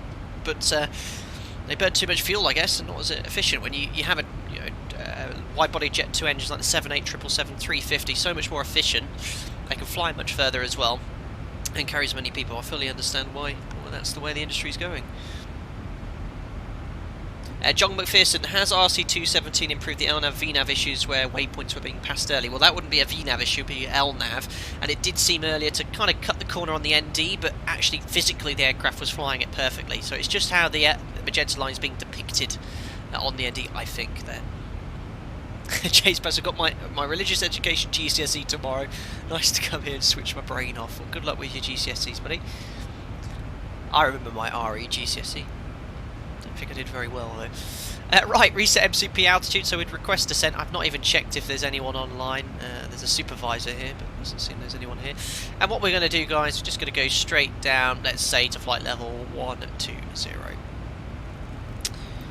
And that is set. We'll let VNAV pass stop and descend automatically. Jay Williams, if you ask me, I'd say bring back the Trident. Yeah, some real gas guzzlers. That's all the 727 we flew on the last stream. I don't think we'll be seeing any of those flying passengers in Europe anytime soon, that's for sure.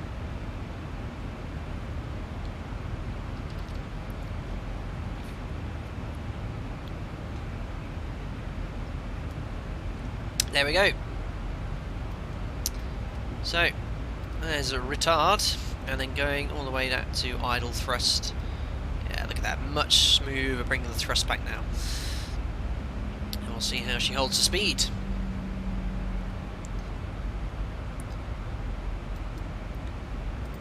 So 93 miles, 1827, plus a bit slow down. Yeah, I'd say that's pretty close to being on profile, if anything a little low, but we're going to, as I said, I'm just kind of stress testing the VNAV today, see how it works.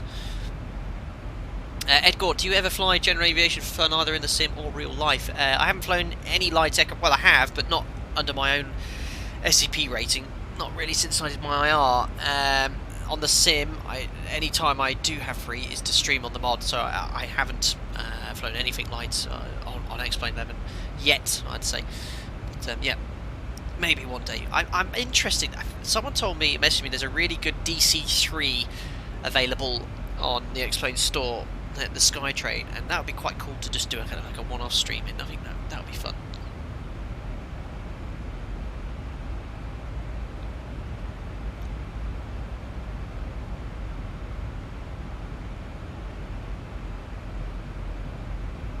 Excellent. So there we are, passing 30,000 feet, bank angle 25 degrees. That's the best part of the job. Just approaching the top of clouds. Nice.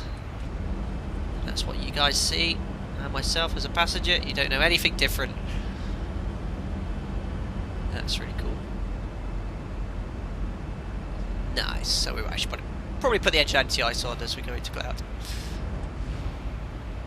Good. So engine anti-ice on, regardless of the outside air temperature or TAT. In descent, we always put it on in visible moisture. Oh, well, there you go.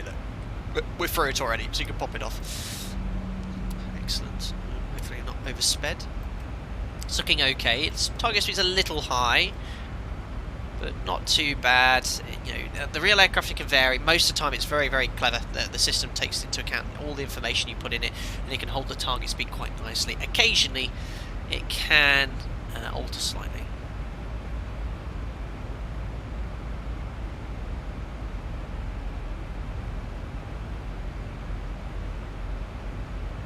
Aaron White, were you ever interested in combat sims?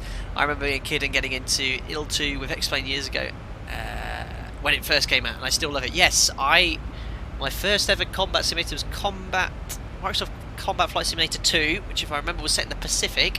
Then I had 3, which was kind of World War II. I loved those games. I remember 3 because that was quite cool, because you could have a gunner position or a bomber position. That was quite cool.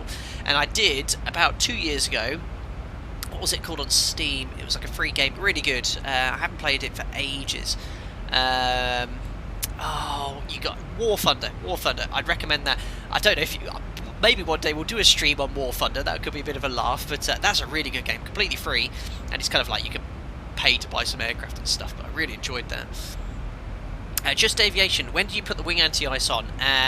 It's when you're in kind of physical icing. You get ice build up on the wiper blades. Quite hard to determine on a desktop simulator, or that's when you'd select it there. Now, someone asked me that there, and before any of those questions come up, I will find the video I have on the PMDG NGX, which explains exactly when we use wing and engine anti-ice. Back in the days when I was making tutorials. There we go. Share, copy. And where is the live chat? There you go. So if you follow that link, that's the tutorial I had on engine and wing anti-ice, which you'll find quite useful. Excellent. So yeah, VNAV looks okay, holding the target speed reasonably well. It's about 15 knots fast, but it's okay. It's okay. Punier, at what age did you start getting interested in aviation? Yeah, 9, 10 years old. Bizarrely enough, I actually had a bit of a fear of flying at that age. I used to love flight sims and that sort of stuff, but I didn't see myself becoming a pilot, so I was a bit scared of it. My stepdad had, at the time, a PPL. Oh, look, here he is. Oh, it didn't take long. Guy's just logging off. Yeah, Jesus Christ. I was wondering if he was going to turn up today. There he is, gone now anyway. So yeah, 10, 11 years old, and then my stepdad had a PPL. I used to not really enjoy going flying with him. I was usually quite scared, and actually he had a friend who, well, my uncle actually at the time had a friend who had a Tiger Moth, and he persuaded me to go into this Tiger Moth and fly it upside down, upside down, barrel rolls and stuff. I was absolutely petrified, but he flew this airplane around the sky and absolutely loved it. I was like, look, if this airplane's 80 years old and can still do stuff like this completely safe, I've got nothing to fear. And that kind of got rid of my fear there. But it was just, yeah, flying is incredibly safe. That's what you have to always remember there. But yeah, getting sidetracked there. Liars, what are the cons of being a commercial pilot? That's a really good question, actually. I'm in a very fortunate position. I get to chill out with you guys, have a stream occasionally, and kind of share some of the things I learn, which is what I look back at myself and see myself as younger, wanting something like that. So that's what I kind of give back myself. What from doing this every day, you know, let's put it this way, I'm on my month off and I'm kind of like, oh, I'm not looking for, a tiny bit of me is looking forward to going back to work and flying the airplane because I love what I do, but I do love my time off as well, time off with my partner, my dog and my friends and family and seeing them and stuff. And after a long week, you've done 5 or 6 days of flying in a row, you're ready to have a rest from an aircraft and stuff. It's the unsociable hours as well, work a lot of weekends. I typically, most working days you're up at 3 in the morning, or if you're on late, you're landing at midnight, 1 o'clock in the morning. So it's a very unsociable work. So it's not for those if you want to have the weekends off and that sort of stuff, not at all. But you do get enough time off in between. Actually, the airline I work for has a very good working fixed roster pattern, so you can work out when you're off quite a considerable amount of time into the future. But yeah, it's the unsociable hours, the work. In a flight sim, it might look really easy doing this, having a chat with you, and a day to day it is easy, but there's so much that can go wrong. You've got passengers, you can have problems, the weather, technical issues, and it all usually adds up at one time, and it can be quite an environment. You just got to keep your calm head, work for it methodologically, is that the word? Methodically, that's the word I'm looking for, and get everything done. But yeah, they're the main issues. There's plenty of stuff online you'll find about that. Captain Leo coming in with $2 donation, thank you very much. Were you flying from, is that Atlanta? In America? Well, I certainly wasn't flying in America, my friend, yesterday, not online or in real life, so I'm afraid that wasn't me, but thanks for donating and telling me the question nonetheless. Right, seatbelt sign on, approximately 15 minutes to landing, and I'm going to kind of concentrate a bit more on the flight deck now, a little bit less on chat, but I'll occasionally look at the chat and any questions that are coming in. Right, actually I don't like this glide path info, so I always, this isn't an option we have, but I put glide slope on, which gets rid of the glide path info when you're doing an RNAV approach. So, setting flight level 120, obviously I've logged off the VATSIM network now. Now one thing I've noticed is, what I'm just going to do now is descend to 80. There's no decel point for 250 knots here, so there should be a decel, a little green circle that says decel, and another green circle which represents when you're at your next target speed. Now, that represents we've got 250 below 100 now. I'm hoping the mod still does it anyway, but there should be, we've got the decel for the approach, but we should have that shouldn't be there yet. We should have the first decel, so that is missing, unfortunately. We'll see how it works next time. GK's Avio next time, avoid that spammer, yeah, absolutely. Absolutely. So bring up the chart as well. There we go. That's what we want. So we're on the arrival pass, Robert. And actually what we'll do, imagine we've been cleared to 4,000 feet now. And we'll set the local QNH, which is 1011. And you can see that the mod is correctly now pitching up and set a target speed of 250 knots whilst in VNAV. It just hasn't depicted the decel point there on the ND, unfortunately. Right, so QNH is set 1011, passing 10,500 for 4,000 feet. Standby altimeter is set. And we could do the post-cruise checks now, approaching 10,000 feet. So fuel 4 pumps, pop all the forward-facing lights on. APU's off, pressurization 3.5, and that is all set. Seatbelts, just verify they're on recall, and then we'll do a PA to the cabin crew saying we have approximately 10 minutes to landing. Right, so here we are inbound to Victor Golf 818. After that we can, well, basically maintain 4,000 feet all the way until we get to Victor Golf 864.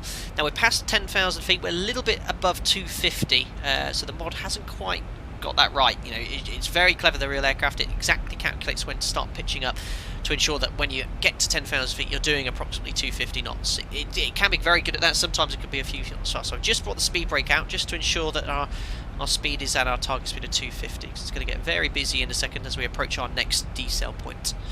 Nav aids. I actually haven't tuned any nav aids. Well, there aren't any really. Are there any on the airfield?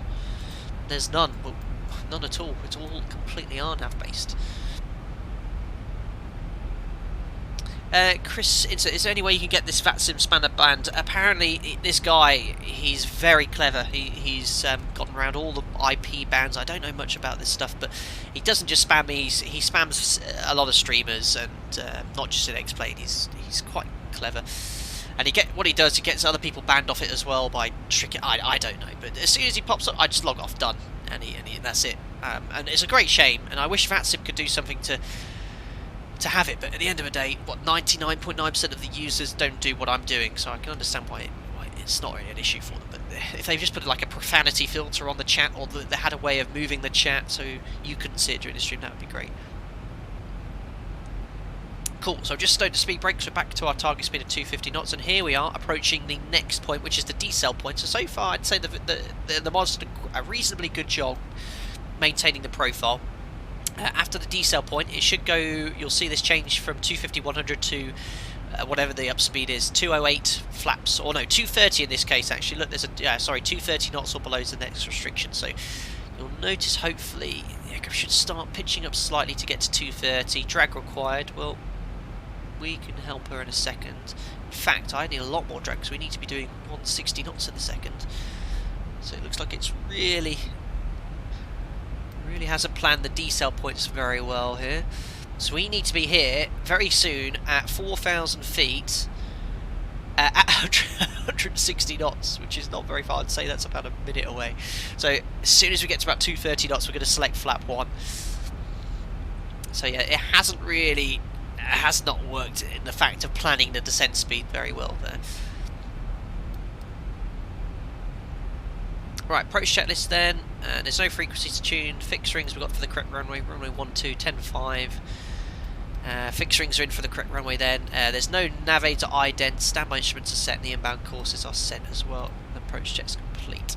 Right, so I'm going to have to select flat 1, guys. A little fast, but yeah, as long as you're below 250, you're fine. We need to really bring this speed back now. After 4,000 feet, we're going to be high. Excellent. So there's flap 1, green light. We're going to go straight to flap 5. I'm going to open the speed window, and we're going to bug the flap 5 speed straight away. Really bring this. We need to really get this aircraft slowed down now.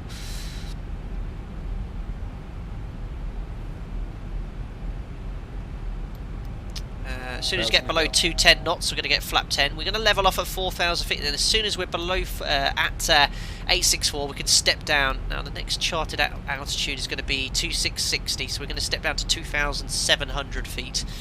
So 1 mile before this waypoint here. I'm going to go flap 10 now, as we're below 210 knots. Match the heading. And that is now 1 mile before. We could step down to 2,700 feet. And you might notice, this is correct, after we pass 864, the VNAV profile will jump down slightly as we'll be high. So we'll just monitor that, make sure it's doing it correctly. We need to be doing 160 knots max. We'll keep it at 168. We'll pretend no one's watching. Otherwise I have to get the gear and flap out. Right, we can stow the speed brake now. Right, VNAV hasn't stepped down as badly as I thought. Well, no, it is going down slightly, so we'll keep that going down. We're looking okay here. We're looking okay. Much easier than the 200, huh?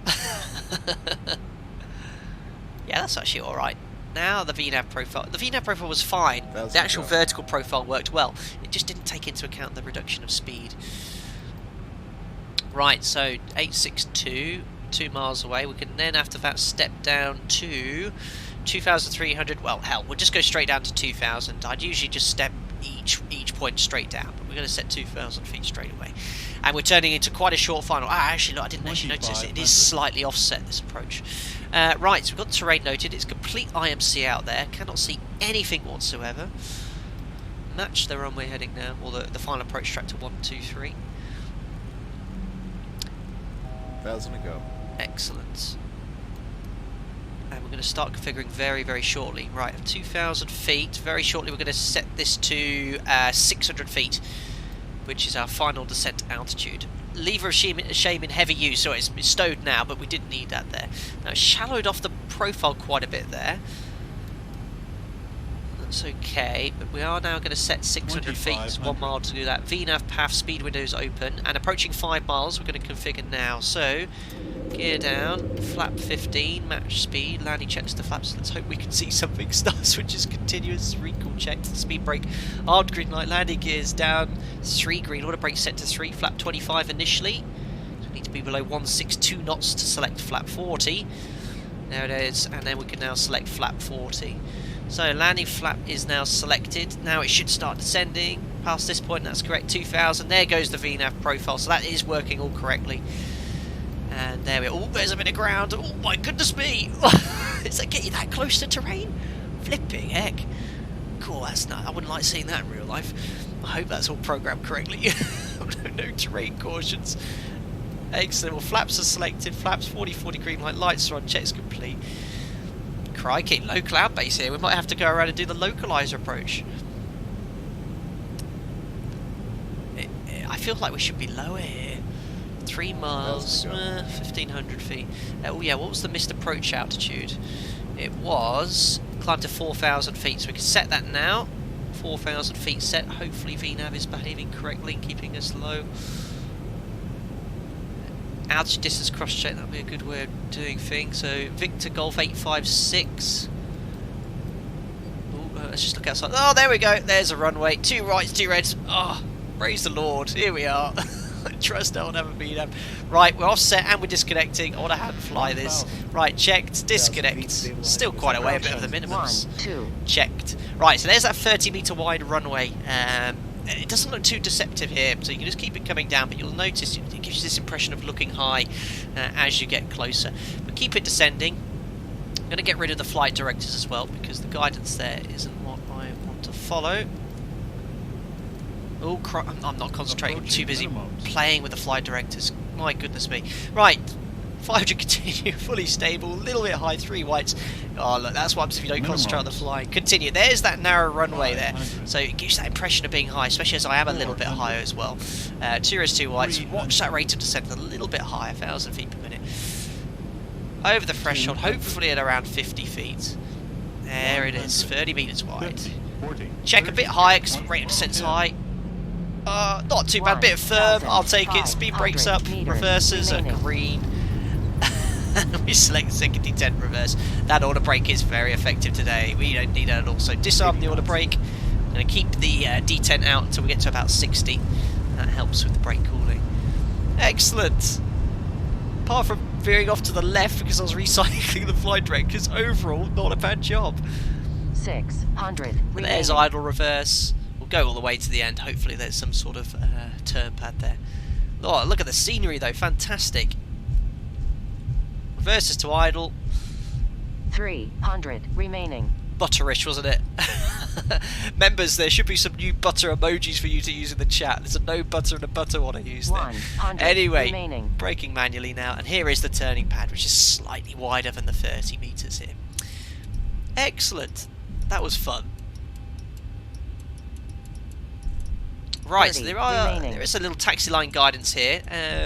So you can overshoot the line slightly. It looks like I'm right close to the edge, but the nose wheel remembers behind us. That's completely fine. I'll even show you on the external view.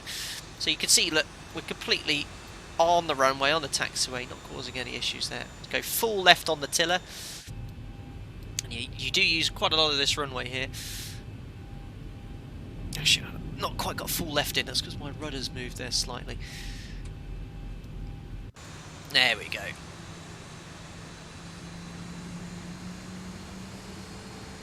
Awesome. And there we go. We can now start squaring her up. And then we need to backtrack to vacate runway 1230. Excellent. Yeah, that was good approach and good landing. I can't believe how close it got you to the terrain though. And I had a funny feeling that the VNAV wasn't working correctly because I had not really briefed or read this approach, you know, properly like I would do in reality. I'd read it the night before, check my descent points each way. But you saw how LNAV and VNAV works. If it's programmed correctly, you just simply use the automation to get you all the way down to your minimums. It works very, very well. So you have these descent points. You know, I'd really be checking this in reality, so you want to be 856 at 830, but we're already visual at this point there. Cool. So we can bring the flaps up. Yeah, beautiful scenery. not paid to say it, but it is from Aerosoft. It is available.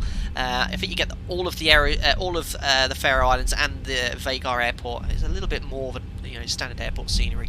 But if you want to just do a VFR jolly, it's pretty. Looks pretty spectacular. There's no Ortho 4 XP installed for this. It all comes with the scenery there. Perfect. So when backtracking, you can go a little faster than 30 knots if you wish. It's just about keeping it all sensible. Perfect. So we'll look at the replay now. You can see the sloped runway. Look, we're going to be taking off on this runway in the opposite direction in about half an hour, about 35-40 minutes or so. You'll see this sloped runway. Visually, it can be quite off-putting. Excellent. Right, here's a good time to start the APU. Set the trim to about 4 units. Start braking manually as well. And we always reset the trim to about 4 units nose up, just to ensure there's no contamination in the stab trim cavities or anything like that. There we go. Ooh, my goodness, quite narrow one here. Auto braking now go off. Flight directors off. Did I start the AP already? I can't remember.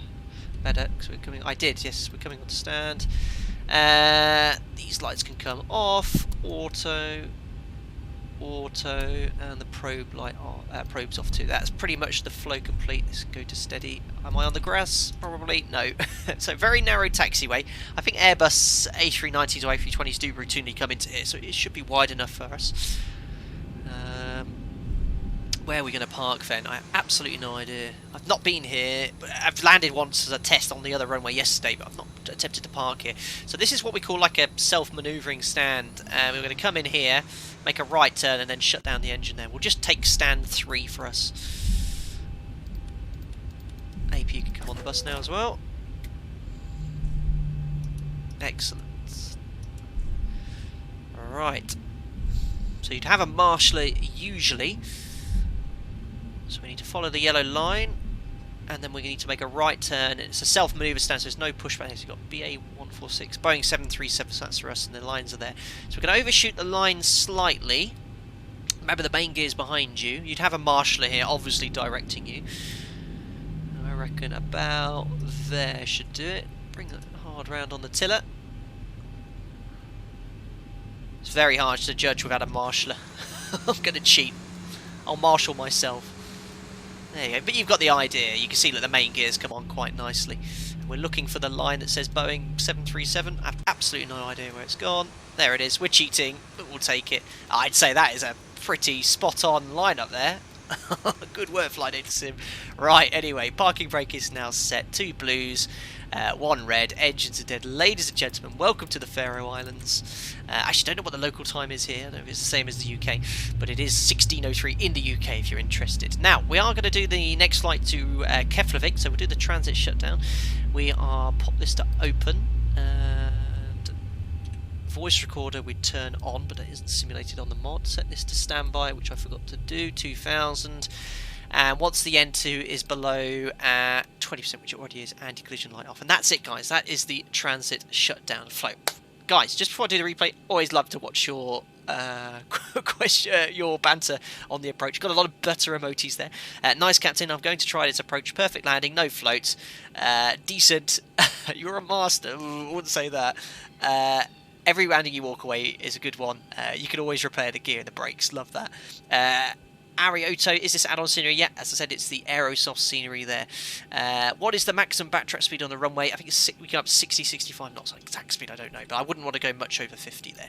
Right, guys, so what we're going to do is, hopefully, if I get the GPU started, I'm going to leave it on the APU, though, here, because I think it affects the issue on the replay there. And we'll go Alt-R, and we'll put some ending on, but it's not the end of the stream, and then we'll get the replay up here.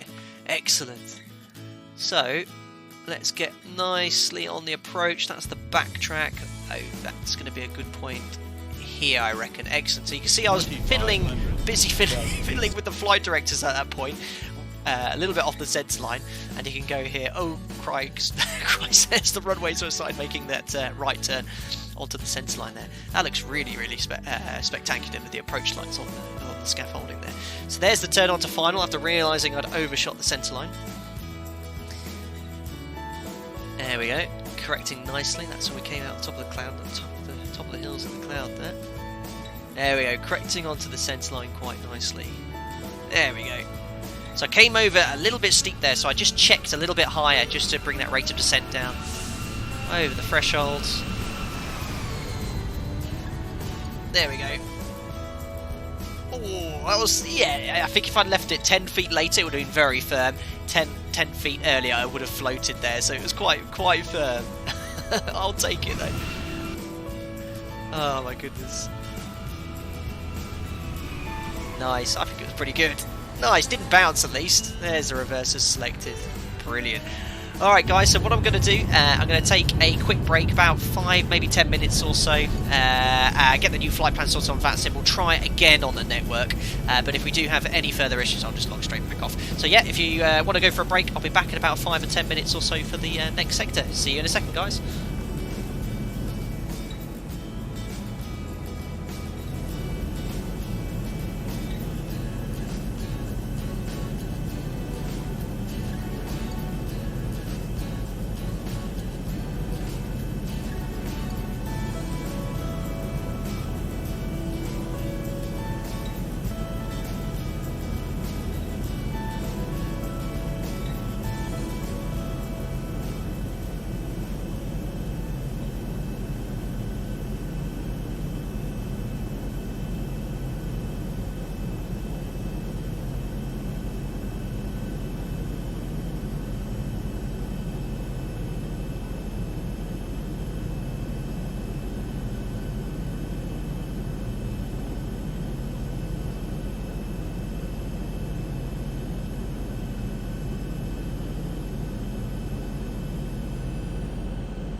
Well, hello again, guys. Thank you very much for that intermission. I'm back now, all refreshed. Oh, I just logged on to VATSIM, and it would appear the entire...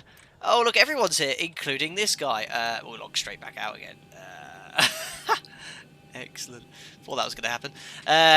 So yeah, we're going to continue this flight offline because these sort of things do happen, unfortunately, where everyone can see that you're streaming in a certain place and they just want to make your aircraft appear on your stream, ruin it for you. So we're going to log off there and continue offline. Never mind. So as I said, am I still in replay mode? I am. So exit replay mode. I've not touched the aircraft. I've not done anything since we've finished the last flight, so we're going to reset the clock here, get the GPU connected. There we go, set the chocks, get the GPU on the bus, which I would have usually done, but if you do replays, it kind of trips the battery and all sorts of stuff. So GPU's on the bus, APU's off, which we would have done straight away onto stand. And we are in this transit setup here. As I said, I parked that really well. Look at that. I mean, there's just some things you just cannot teach. I don't know how I pulled that one off. And we're going to do the flight now to Keflavik into Iceland. Someone's saying Mike in the chat. I hope you can all hear me okay. Let me know in the chat if you don't, and I'll see if I can adjust anything there.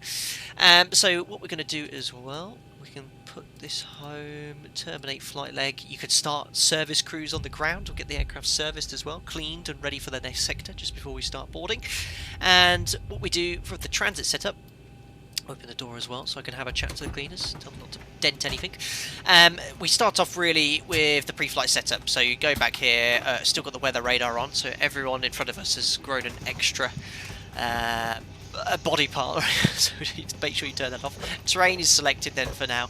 We'll set the QNH interest, I think is still 1011, and the MF rate is put 1280, which is just 1,000 feet. Those noises, I've never used that, so we're going to stop the service, start the flight leg.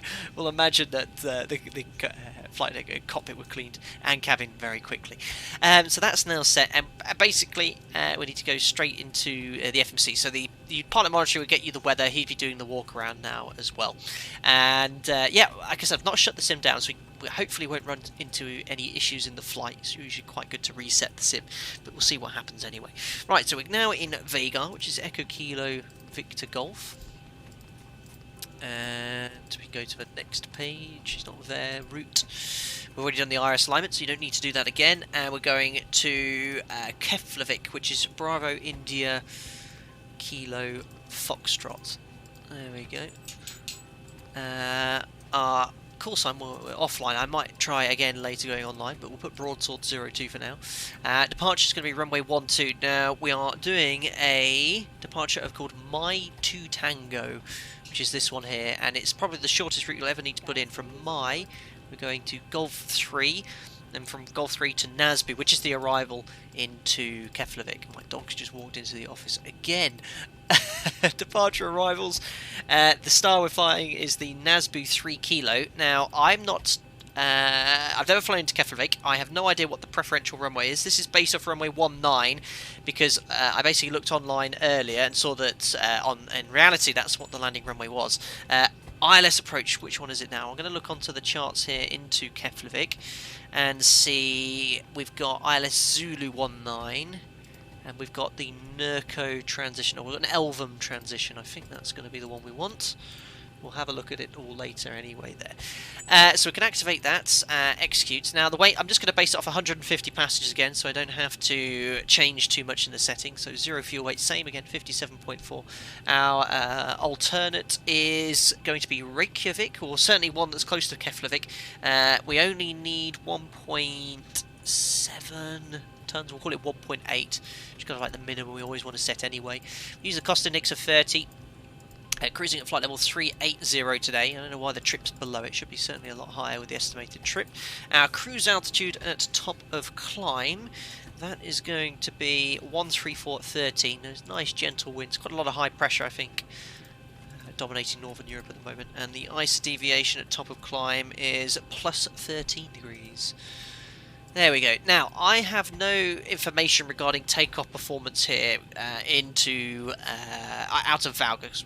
The airline I work for, we don't fly into here, and it's quite a short runway. We're quite light. I'm just going to go full 24k. You never ever would guess such a performance calculation, but we've got a good headwind. We're reasonably light. I'm adamant that this runway length full 24k will be sufficient. So we're going to go temperature of 10, which is the outside air temperature here at the moment, and full 24k, 93.9, with no assumed temperature. Flap 5 we'll use, flaps are set for departure, CG as well, and V2 is 144 knots, so which I forgot to set on the next thing there. Right, now, we loaded the FMC. Oh, cargo doors open. I hope that's all automatic. Again, we've already done the setup, so you're just basically doing a panel scan, making sure everything is where it should be. You'd still do the checklist again, but there shouldn't be too much out of place really from when you did the transit shutdown checklist. All looking good. You probably start the APU quite shortly, but our new flight altitude is 380, and the elevation in Keflavik is... where is it? 169, so we'll set 150 there as well. Wheel well light would be on for the walk around for the pilot monitoring to see into the wheel wells, make sure he'd be able to see what's going on. Right, Avitab, airports. We can get rid of the approach charts now. We'll keep that on for the takeoff. And we need to select the departure, which was, what was it I said? It's a My 2 Tango departure, which is an RNAV SID, but there is an NDB on this departure here. So, here it is, RNAV departure, RMP required, special authorization is required again, so you couldn't just fly this if you were just in your 737 for the day. You need to get authorization to fly it, because we've got all these RNAV points to fly, and there's this RNAV kind of radius to turn fix based off 16.5 miles off a point. I don't know if that's a DME distance of some sort. But max 250 knots, and then we're going to eventually route inbound to the My Genas NDB. I think this is a Danish island. If you're Danish there and I've pronounced this completely incorrectly, I can only apologise. That's what we're going to tune. 337 gives us something to follow on the departure. So 337. Switch that over there, and ADF can come on here. And there, it's already identified. Look, you can see the QDM's already pointing towards the beacon, which is very good. Right, so that's the departure, pretty straightforward. Any mention of a stop altitude here? I don't think so. Initial climb clearance by ATC. Well, it's pretty quiet here. Let's imagine they've cleared us all the way up to our flight level, our cruise level, which is 380. And that's actually happened. I've actually received an ATC clearance and got a final cruise level straight away when it's been extremely quiet and there's no aircraft in that sector. So that is now set. Right, so that's the SID. Routing wise, we need to get some fuel on board actually. Home, Avitab, charts. We can close that flight plan. We need the second one, which I've updated as well into Nightbot, so you can see the routing yourself if you want to practice it. So we need 5 130, so we'll put just standard fuel today, 5.3 tons. Actually, let me just double check the weather in Keflavik. Yeah, it's fine. Few clouds are 900, the forecast as well. It's fine. There's some tempo, broken clouds of 500, but still fine for a Cat 1 night less. We'll put 5.3 tons of fuel on board, minimum kind of fuel required for this sector. There we go. Only need a little bit extra fuel, look. 600 kilos. There we go. Fuel's loaded, payload's the same at 16 tons. So that is now all set.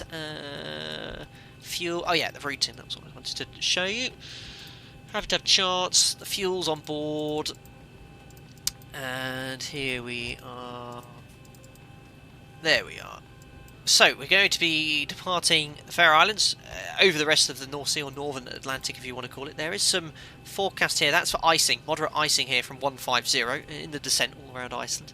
But there's the arrival. Takes us to the east and then landing on runway 19. Again, I'll ask you guys in the cruise what runway I can expect in reality. Have a look at the flight radar, see what we're doing, and we'll plan it off that ILS into Keflavik, or we'll do another approach perhaps. We'll see what we've got. Right, let's get the APU started again for the next sector.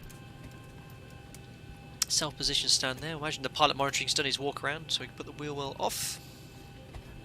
Ritsky, hi, how do you know which runway is active? Well, usually in reality your Lido flight plan and the one you get from SimBrief will give you the estimated runway based off the forecast wind conditions or the preferential landing runway, but it can change any time on the flight. You might even be in the descent already and they change the runway, so it's always have a look at the forecast wind, have a rough idea of what it is and what runway is in use. That's the best way. Oh, Jay Williams, can you demonstrate a raw data DME arc on arrival, please? Probably not. I've never done a DME arc in a 737. I think even on my instrument rating, I never did a DME arc. It's just, they just don't, you know, they're seldom used anymore. You just turn the heading every 10 degrees when your DME changes over a certain way. But I could fly one, but it would be rusty. It would be rusty. Yeah, DME arcs, they are long gone. Form of approach. Right, APU's on the bus, so we can get rid of the GPU now. Remove the chocks as well. There we go. Don't need better pushbacks. It's self-position stand here. Usually wait a bit longer, but I'm going to put the APU bleed on straight away. And that's it. That's kind of like the transit setup. I have a tutorial going into a lot more detail of what the transit setup is, which you can find on my channel. It was again done in the PMDG NGX8 a few years ago. Excellent. Right, so APU's running, and what we do now, we talk to the clearance, get our departure clearance, which we have, 380, order break to RTO, I forgot, I didn't do the rest of the setup. Ah yes, this is an important one, so if you go to fuel used, it says, you know, 3 tons from the previous sector, so make sure you reset that so all the fuel burn looks correct. Flight director's on, that's what we got to. No courses, just redirect to the ADF. Stab trim switches, frequencies are set, so yeah, we then read the checklist to make sure that's all correct. Right, so imagine we've got our engine start clearance, so packs can go to off, anti-collision light on, parking brake is set, transponder we can now move to out off, and we can start the engines on stand. So you'd have someone connected to the aircraft to request engine start, or a headset at least, or hand signals at least to be able to get the engine started there. So imagine we've got our clearance to start engine number 2, and that's all we have to do. We can start switch to ground. Excellent. That's a good sign. Anti-collision light is on, so it's flashing. No one will approach the aircraft whilst that's on. And there we go. That, I don't know how quick that turnaround was. Probably about half an hour with the brake included. But yeah, mod seems to work fine on a turnaround state. Anyway, you don't need to seem to have to shut the sim down to reset it. Now I've said it, we're going to have issues on the flight on the way out. Right, N2 is increasing. Pressure's looking good. N1 EGT is good as well. Are your cargo doors still open? No, I think when you put the anti-collision light on, it automatically closes them in the mod, which is quite cool. Right, starter cut out. 2, 4, 6, 3, 2 is stable. Now starting engine number 1. Excellent. Try and get a good view for the engine start, as a passenger would be seeing it. There we go. That's cool. The noise is in the cabin as well. Excellent. Really, really good. Really, really good. Right, N2 is increasing 25%. There we go. Adam Elcott, not on VATSIM. We logged into VATSIM on the way down. It was fine until about 40 minutes in. And then we started getting spammed. I literally logged on to VATSIM 10 minutes ago, and there was about 20 aircraft here. And A380 was on my stand, which I know is the guy who likes to cock around quite a bit. So we just went straight off. And that's the way it is, guys. I'm afraid if I get issues, I'm just going to go straight off the network. Might try something else another day. Right, 2 good starts. All looking stable, and now we can do the before taxi flow. So generators on, APU is off. Start switch is continuous. Do this probably 2 or 4 times a day. That's all looking good. Flap 5 for takeoff again. Flight controls, full forward and full back, and left, centre, right, centre. I need to move my chair and rudder pedals. Full left, centre, full right, centre, recall, and then again you would read the before taxi checklist. Excellent. Right, so we'll close that. Oh no, what have I done? Oh, I've just gone. Whoa, I've gone back really far in the directory now. I didn't mean to do that. Oh no. What's this? Resources. Oh dear, I've gone really far back. There we go. Resources, plugins, donation coming from $2.79 from David Blackwood. Thank you. How late can ATC notify of runway on short final? I'll tell you that in a second, but I just want to get back into the file one. Where's plugins? Oh, I've probably lost the flight plan. Downloads, bitmap certificates. What folder is this? I've backed out too far to get the flight plan there, unfortunately. That's annoying because it's different here. There's no home button. Anyway, airports. There we are. So we're just going to make a right turn, enter runway, and then backtrack for departure on runway 12. So it's quite a short backtrack there. David, to answer your question, how late can ATC notify of runway on short final? Now, what they'd typically do, again, I'm not 100% sure this, I'm not an air traffic controller, but they'd look at the forecast wind and work out a time to do it, and they do it to obviously cause minimal disruption. And probably the last few aircraft that would probably land with a slight tailwind, and then they probably start planning the aircraft landing in 20 minutes vectors for the approach there. How it works, it's beyond me. It's all done very fluidly and methodically, especially at very busy airports. So I don't really know how it works exactly, but you wouldn't get it at very late notice. Like, you'd usually be in descent. Maybe I've been at 15,000 feet before and they've changed it, but no later than that. Uzer, you're a real well pilot. Why don't you go for something like Pilot Edge for ATC? It's way more realistic. Well, I think Pilot Edge only has coverage in America, which I haven't actually flown and streamed it, so we'll go and have a look at that. VATSIM has excellent coverage in Europe. Just unfortunate that it's such an old system for logging onto. It can easily be, well, not hacked, but you can just be disrupted whilst you're doing things like live streaming there, so it's a bit of a pain. Right, anyway, so we can release the parking brake, do a config check, no takeoff config warning horn, and straight away, as soon as you start moving forward, you want to bring in that tiller, which you can see I'm already approaching a stop. Now, you've got to keep that inertia. If you stop during the turn, in the real aircraft, it's very hard to get it moving again, and you probably want a bit of asymmetric thrust here, so we'll close the thrust on the inboard engine, which is actually acting against you on a tight turn like this. There you go. Perfect. And yeah, I'd typically have full tiller. You'd have someone here making sure the wingtip's not getting near any buildings or steps or anything, and you just come out the same way you came in here. Very, very small apron and taxiway. There we go. And we can now cancel asymmetric thrust. There we go. Adam Elcott, your gate is now empty on VATSIM. I'm sure it is, but there's no ATC coverage here. Or someone did offer, but I'm not going to come online until we're probably airborne again, and maybe not again. We'll see. It's a shame, but it's just the way it is. Right, so we'll imagine that we're being cleared to enter line of batch at runway 12. So we'll do a flow for that, and then we'll do the before takeoff checklist as well. So that's all set. Start switches. Did I put them in? Oh yeah, it continues with the before taxi flow. What am I doing? So lights are on, strobes are on, MCP, weather radar, and transponder to TI. So we can now do the before takeoff checklist in its entirety. So config we checked. There's no warning horn. There you go. Flaps 5.5 green light. Stab trim set for takeoff. It was 4.67, so we do need to trim up slightly. That is set. Takeoff briefing. Pax order bleeds on. The V-speeds for departure are set 34, 35, 44, it's there, and the departure is this My 2 Tango. Approaching 1, 2. It's an RNAV departure, all to these RNAV waypoints. It's going to be Victor Golf, was it 660, 662, 664, climbing straight up to our stop flight level 380, cabin secure, checklist is complete. Right, so backtracking, runway 1230. It is a sloped runway, so you'll be taking off, looking like you're running out of runway. You actually should have enough there. Remaining. Well, I hope. Like I said, I've got no performance data. We've just gone full 24k, which I hope should be sufficient. It should most certainly be at this takeoff weight. We're going to use every single bit of runway anyway.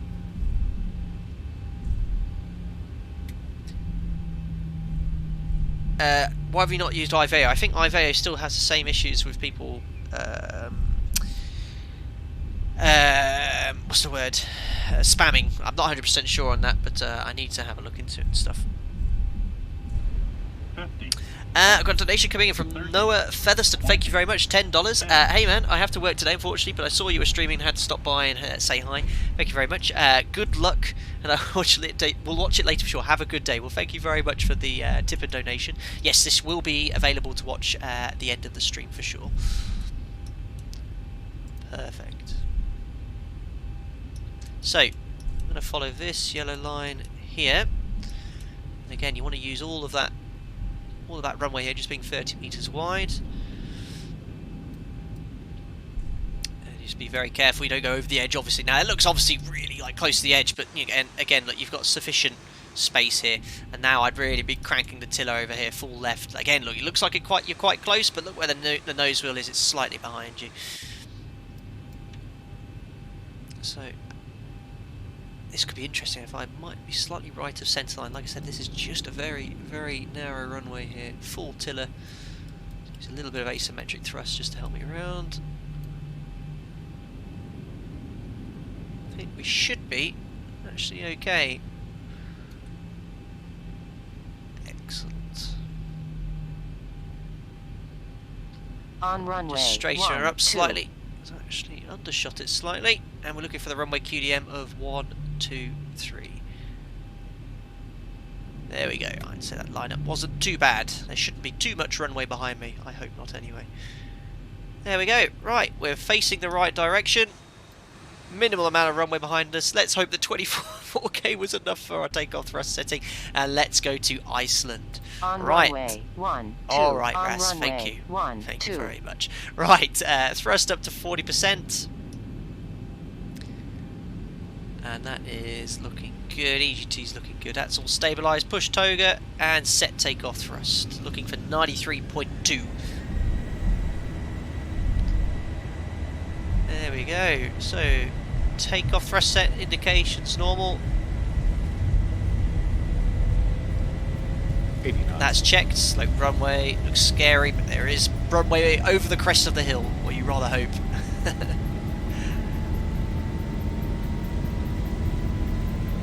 V1, rotate, nice and steady. Don't yank back on that stick, so all you'll do is tail strike, and up we go. Onto the flight directors. Pause ready to climb, gear up, and trim. That was good fun. We'll be back here, no doubt, one day in the future. Awesome. Look at that scenery, it's like Lord of the Rings. Awesome. 1000. Absolutely no idea what noise abatement it is here. So, go Command A now, and bug up.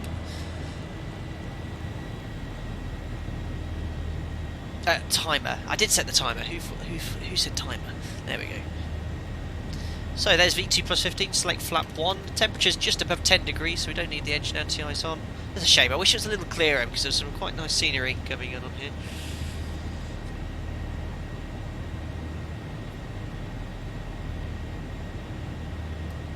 So we fly into departure quite nicely. There's the flap 1 bug, so we can select flaps up.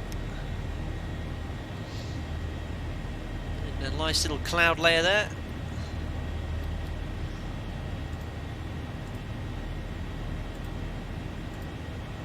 There we go.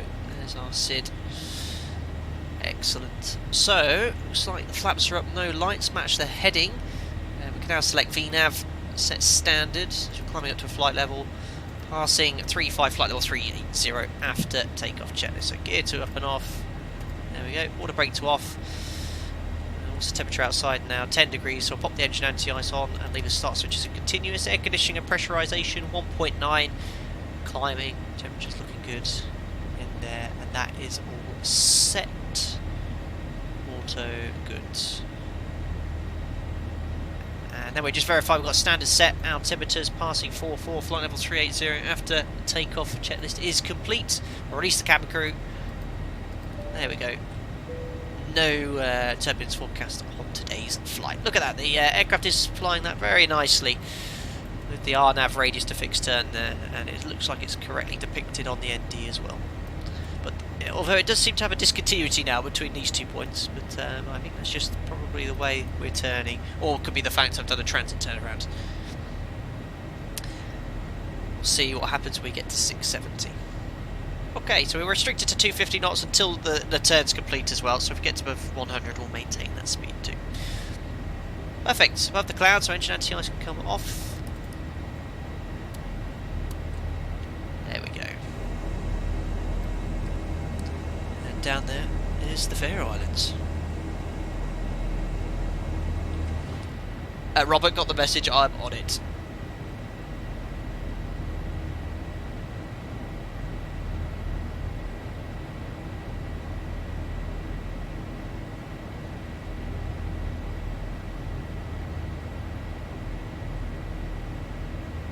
Uzir, what yoke and throttle system do you use? Well, if you look at the video description right at the bottom, you'll see it's all there. It's a Logitech Extreme 3D Pro and Cytec rudder pedals, which work very nicely.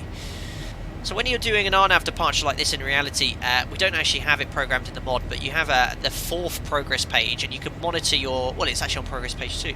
You can see how far you are off the magenta line, and we have what we call half the RMP as the maximum deviation from your track. So you can see the RMP required for a SID, usually 5 miles, but it might be different for this. It's a different Time of SID.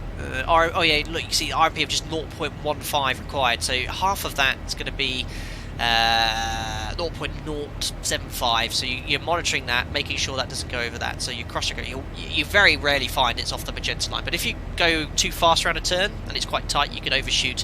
Very important that you're on that magenta line when flying, and any RNAV procedure, departure, arrival, most importantly an approach, because you don't want to deviate too far off the approach.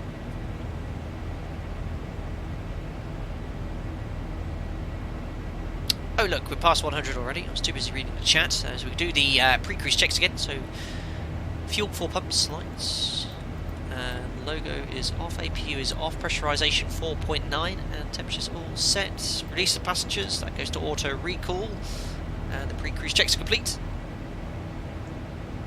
LS333, are you working with the ZIBO team to fix the overkill climb performance? Now, what is this thing with overkill climb performance? I get so many messages to me, why is it climb so fast?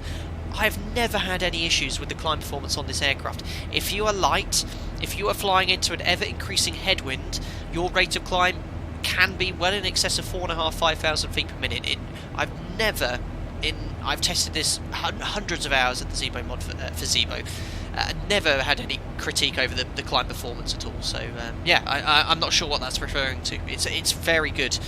The engine performance, the climb performance, it's solid. It's really nothing, if anything, only minor problems. Nothing that comes to my attention.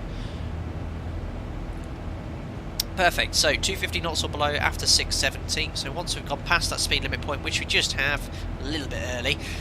There we go, it's accelerated to 277 knots, and you can see actually it has correctly now drawn the magenta line inbound to the Mike Yankee NDB. And you can see, look, the tail of this, that's what the QDR is, the outbound beacon radius. So you're on about a 1.5, we're swinging around still because we're turning about 152, 153 outbound QDR from the beacon. Which kind of makes sense. You don't actually have the track here depicted on the chart, but yeah. It's quite unusual to have an NDB based off an RNAV SID.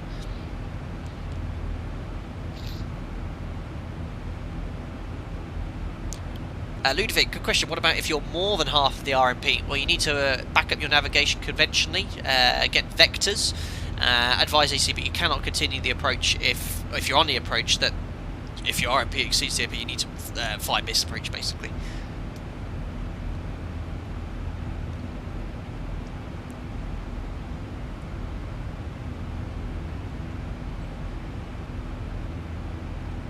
Fleabee Gamer, what is the window view automatically binded to? I've got my number pad assigned to several views. So 1 is this one, the kind of captain seat. 2 is the MCP. 3 is the FMC. 4 is the lower overhead panel. 5 is the upper overhead panel. 6, the pedestal.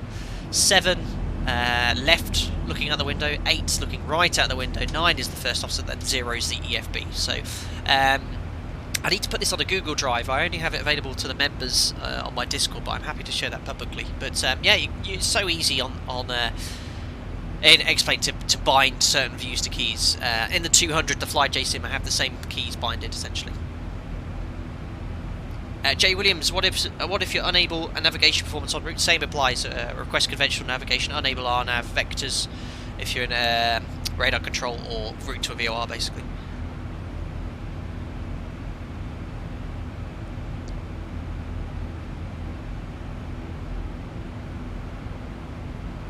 Perfect. So that's the SID terminated. Now inbound to La Roux, again over the North Sea. Not much going on outside.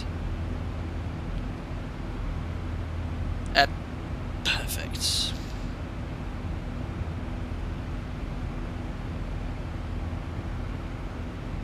GamerTube HD, have you flown the Max 8 before it was grounded? No, I have done the conversion training onto the Max. So the operator does have it on order, but I haven't had an opportunity to fly the real aircraft or the sim.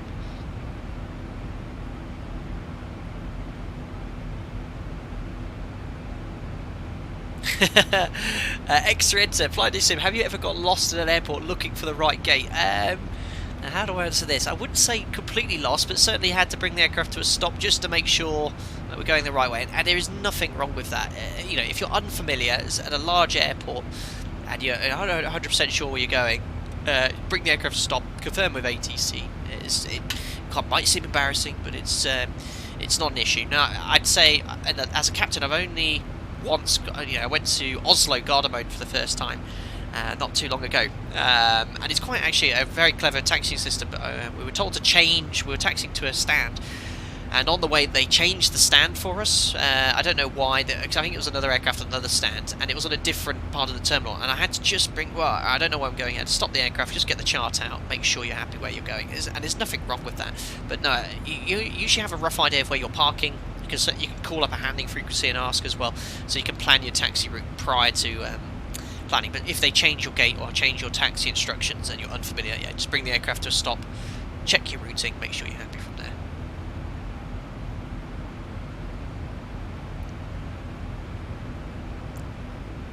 Excellent.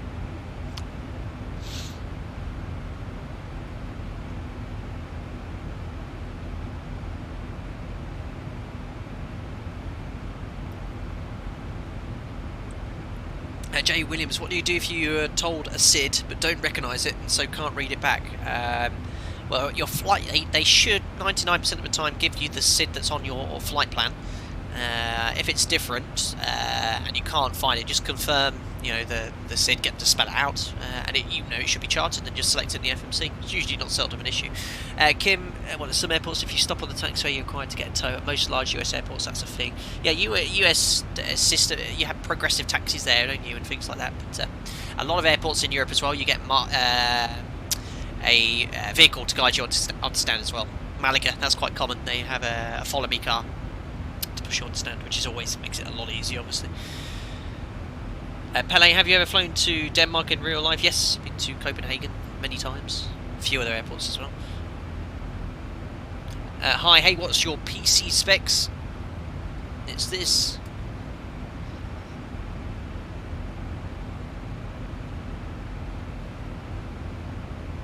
Perfect. So it's another little bit of cloud here. Now, when you're in icing conditions like this, or say icing conditions in visible moisture, if the static air temperature is below -40, you don't need to put the engine anti-ice on. That's because any moisture is quite cold, it won't adhere to the aircraft, so you don't need it. Don't need to turn it on in this case here.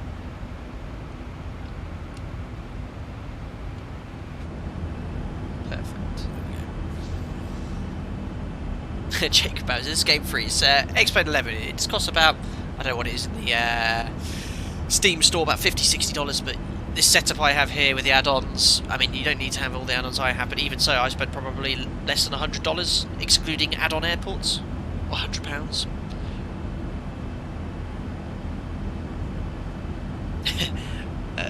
Tiklo Mikolaj, do you have to be very healthy to become a pilot? Well, you have to be reasonably healthy, have a good, good diet, anything like that. You have to have a Class 1 medical renewal every year, and you need to have a good heart. I wouldn't recommend being unhealthy, but that's just a general bit of life advice as well. Anyway, passing 30,000 feet, bank angle to 10 degrees. Ludwig van der Schiept, I hope I said that correctly. When are passengers released in the climb? If there's no turbulence, at 10,000 feet. On the climb, in the descent, around 15,000 feet. That, again, could be SOP operator specific.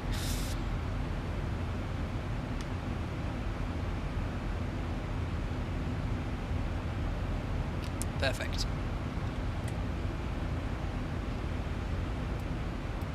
Oh, we haven't had any pretty views today. It's been cloudy the whole day.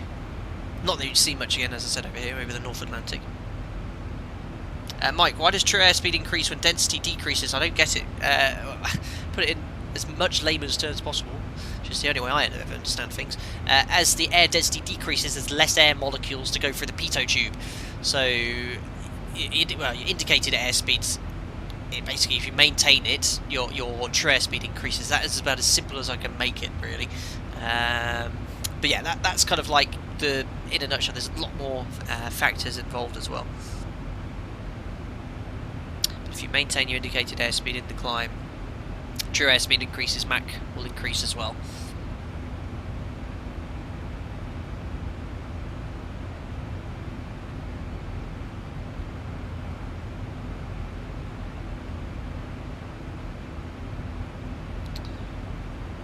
Right, so I guess this airport here, Bravo India Echo Golf, is on the east of Iceland. Again, I'm very unfamiliar with Iceland. I've never flown there in reality. The scenery I have for Keflavik as well. There was some scenery available on the X-Plane store, but it's about 6 years old. Apparently it's quite outdated, so I've actually downloaded some freeware scenery from TDG, who makes quite good sceneries. Got a few of his little add-on freeware sceneries available. But again, you can just type in the Google or search browser TDG Bravo India Kilo Foxtrot Keflavik and you'll find that airport.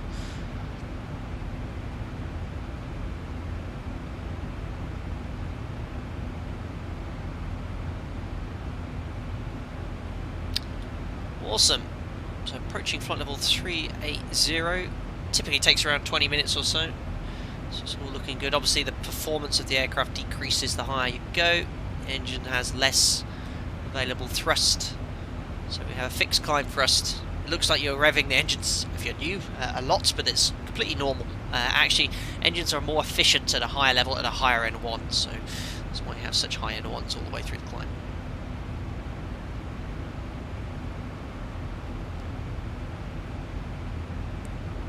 Awesome. So, descent should be in around half an hour, and our ETA, again, is going to be 5:50 in the UK, so we should be landing in around 45-50 minutes or now. So I'm planning Keflavik ILS Zulu runway 19.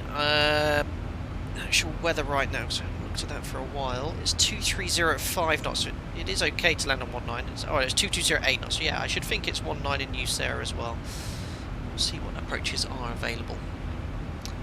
Might do an auto land, test it, because I haven't done that for a while, but I'll see whatever you guys want to see, I'll try and do. Minus the DME because I'm just going to embarrass myself.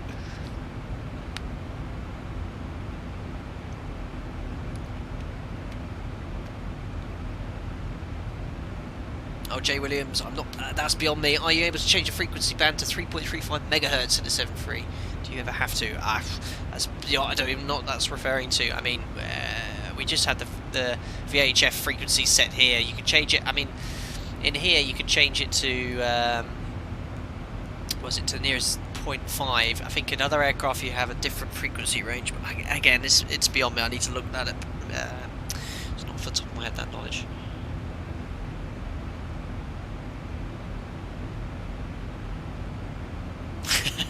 Jay, I was about to say DME. Jason, you'd like to see an auto land. We'll have a look. Right, approaching 1 to go. We'd usually slow that rate of descent to 1,000 feet per minute. But there's no traffic here or online. Well, I do hope I need to find a way of. I miss flying on VATSIM, and there were a few VATSIM events I saw this weekend, which I was hoping to probably participate in if I had a bit of spare time. But I never had the time to do that. But I was only ever wondering how am I moving forward, going to be able to go onto that network without having any issues. I might get an overlay. I see some streamers use an overlay at the top with flight information. I don't know, because I have quite a sparse stream, there's not much information here. I don't know if you guys would like an overlay on top so you can see information about where we're going, the speed and stuff. I have no idea how to build something like that. If anyone wants to build one, feel free to, to do it. I certainly don't have the time to look into that. Jay Williams, they recently changed a load of UK frequencies to 3.35 and I thought they changed Essex radar too, but I guess not that. Not that I know of, they might have done. Again, it's beyond me. That sort of stuff I don't really, not really privy to or keep up on. Manuel Espange, again, I cannot pronounce that name, apologies for that. Even with an auto-land capable aircraft, would you set your personal minimums lower than a conventional ILS? Yeah, so if you're planning an auto-land, you'd set the respectable minima for that, so a Cat 2 minima if you're doing a Cat 2, Cat 3, etc, etc, you'd set it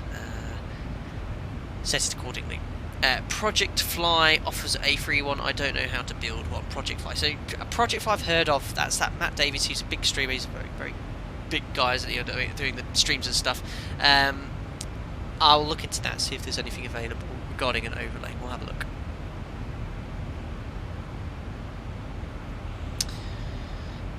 Perfect. Right, so top of descent, that's going to be still around 200 miles away. UK Bay, share the meta, thank you very much. 2208 knots, winds variable between 190 and 260.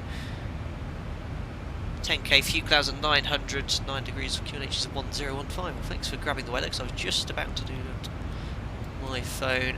QNH here of 1015, which is, oh yeah, already always sets the first officers for you, which is quite cool. You don't have to independently set them.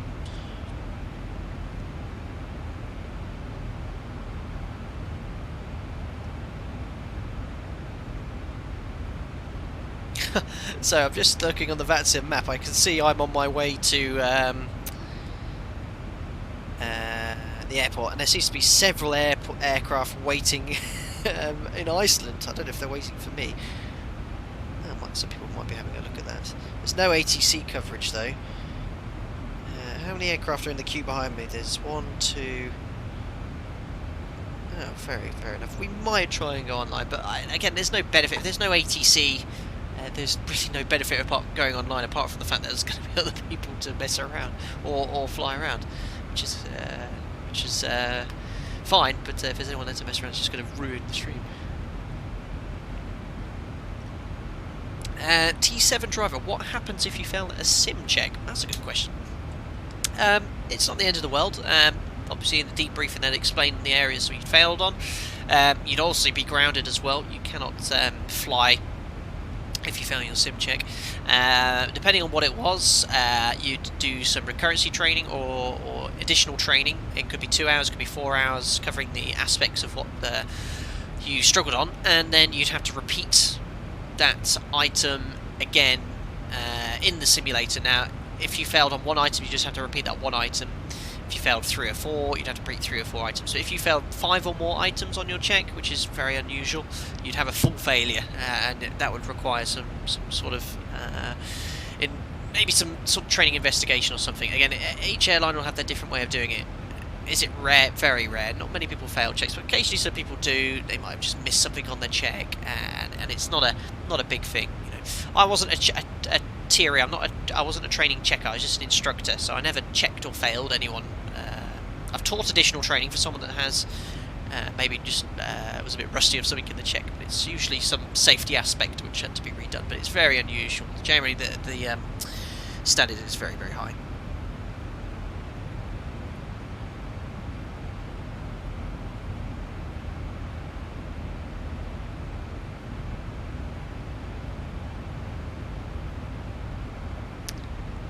Jay Williams, little test. Do you know the 737's glide ratio? What, as if both engines fail? I don't know. I know physically where to put the aircraft to get straight in if both engines were to fail, but the glide ratio? Oh, crikey, I don't know. I'd be guessing 6 to 1. I have no idea. I can remember the glider I used to fly had a glide ratio of 45 to 1, but I have no idea on the 737.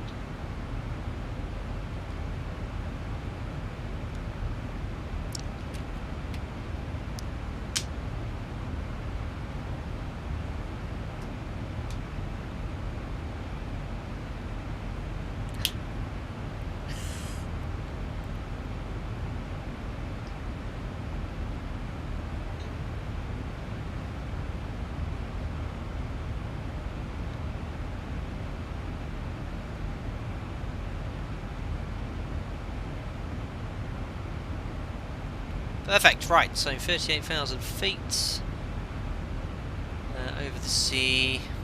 Vanilla Sky Gaming, do you need to be really good at physics to be a pilot? Fundamental physics, the basics are quite useful, I'd say so. As I've mentioned in streams before, I found science interesting, but I found it quite difficult. I did it for GCSEs, but A-level physics was, I think, a little bit beyond what I at the time was capable of. I did A-levels completely irrelevant to flying, but certainly a basic, kind of like energy conversion, inertia. It's really good to have that kind of background knowledge. Maths and physics are kind of fundamental to flying. Certainly from a ground support perspective, when you're learning about lift and different equations for navigation, it's good to have that in the back of your head. once you're flying in a commercial environment. Day to day, do you use it? Not really, but it's good to fall back on. I very occasionally still have a look at some of all my notes from my ATPL just to brush up on certain things. Certainly when I flew the 200 last Friday on the stream, I looked up some basic navigational tips and skills. It's so much information. It's that famous saying, if you don't use it, you lose it. It's in the back of your head somewhere, but it's always worthwhile going over. Adam, I've tried to do A-level physics and failing miserably. I would have. I got a double B for science, C for maths. They were never my strongest subjects. Blah blah blah blah UK. How long to touchdown, please? I'm really hungry. I need to get my tea, but I really don't want to miss it. Well, I can tell you. 16:04 live time 52. So 45 minutes, approximately 45 minutes to landing. See, look, because our alternate was so close that we're only landing with 2.2 tons of fuel. Not much, but it's, yeah, if your alternate's close and you've just taken normal fuel load, that's quite normal to have a arrival fuel around 2.2 tons. I wouldn't like to have that. I'd always like to have 3 tons plus, but if your alternate's close, weather's fine. You shouldn't have any problems.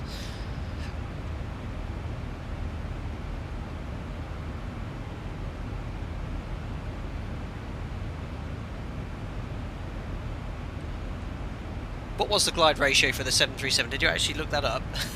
Can't remember what I said now. Interesting to see.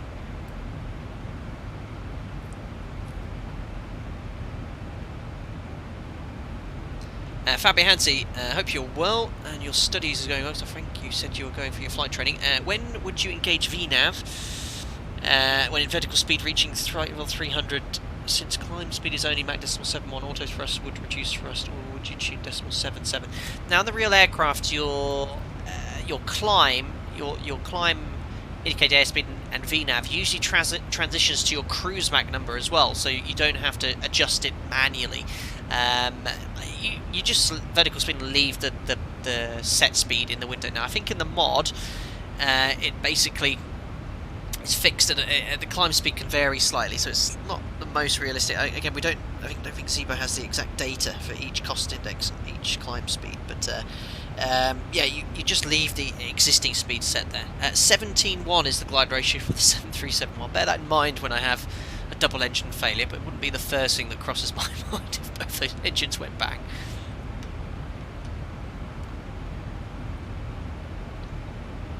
Right. So let's have a look at what approach is available on in runway.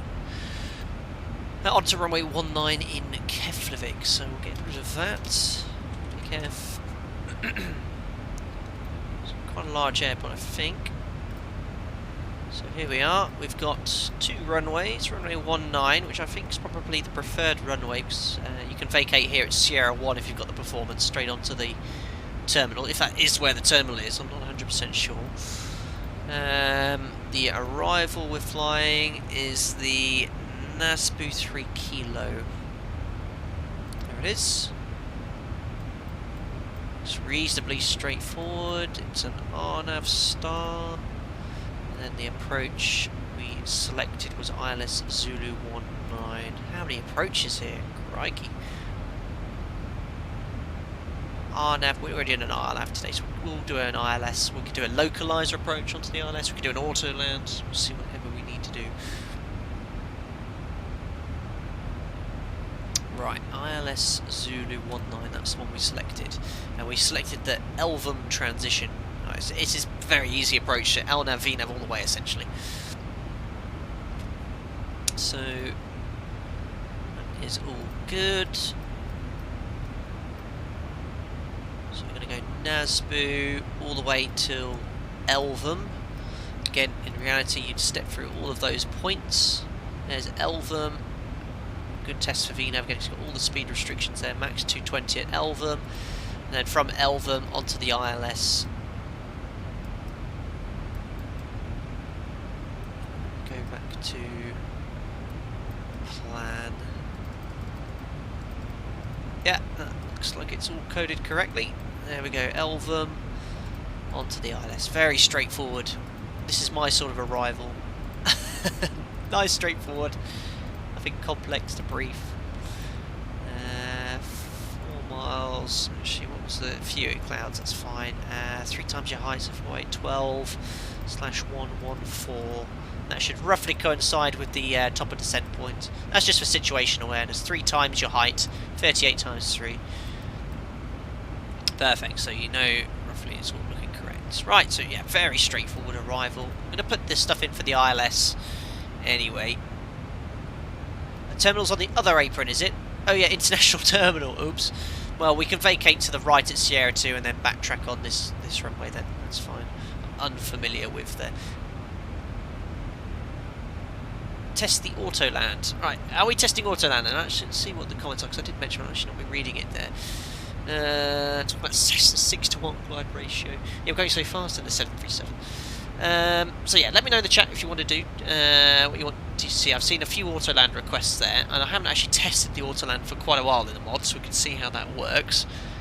And you can see that there. And actually, you know, an auto land you can do at any time on the line. You can do a practice auto land just to test the systems. You need to do at least one auto land prior to your 6-month recurrency check on the line as well, so you can practice the procedure. So we can, yeah, we'll do an auto land. I vote auto land, please. We'll see, and then that way I have no excuses for the landing. We've already done a good landing today. So yeah, what we'll do, I'll see what category ILS they have here. I think for the Jefferson charts they have, yeah, they have separate charts for the Cat 3, Cat 2. There we go. So Cat 2. Is there Cat 3 available? No, it's Cat 2 only, that's fine. We can do Cat 2 auto land. There we go. So we'll fly the same approach, we'll do the Cat 2 ILS. Jason Madden might be better than you, yeah, no doubt. Auto land's always going to be better than us. Right, so we've set up the same star, so we'll put the ILS in now, 110.3. Look at that, that's on same ILS frequency as in Bergen. Final approach course is 194.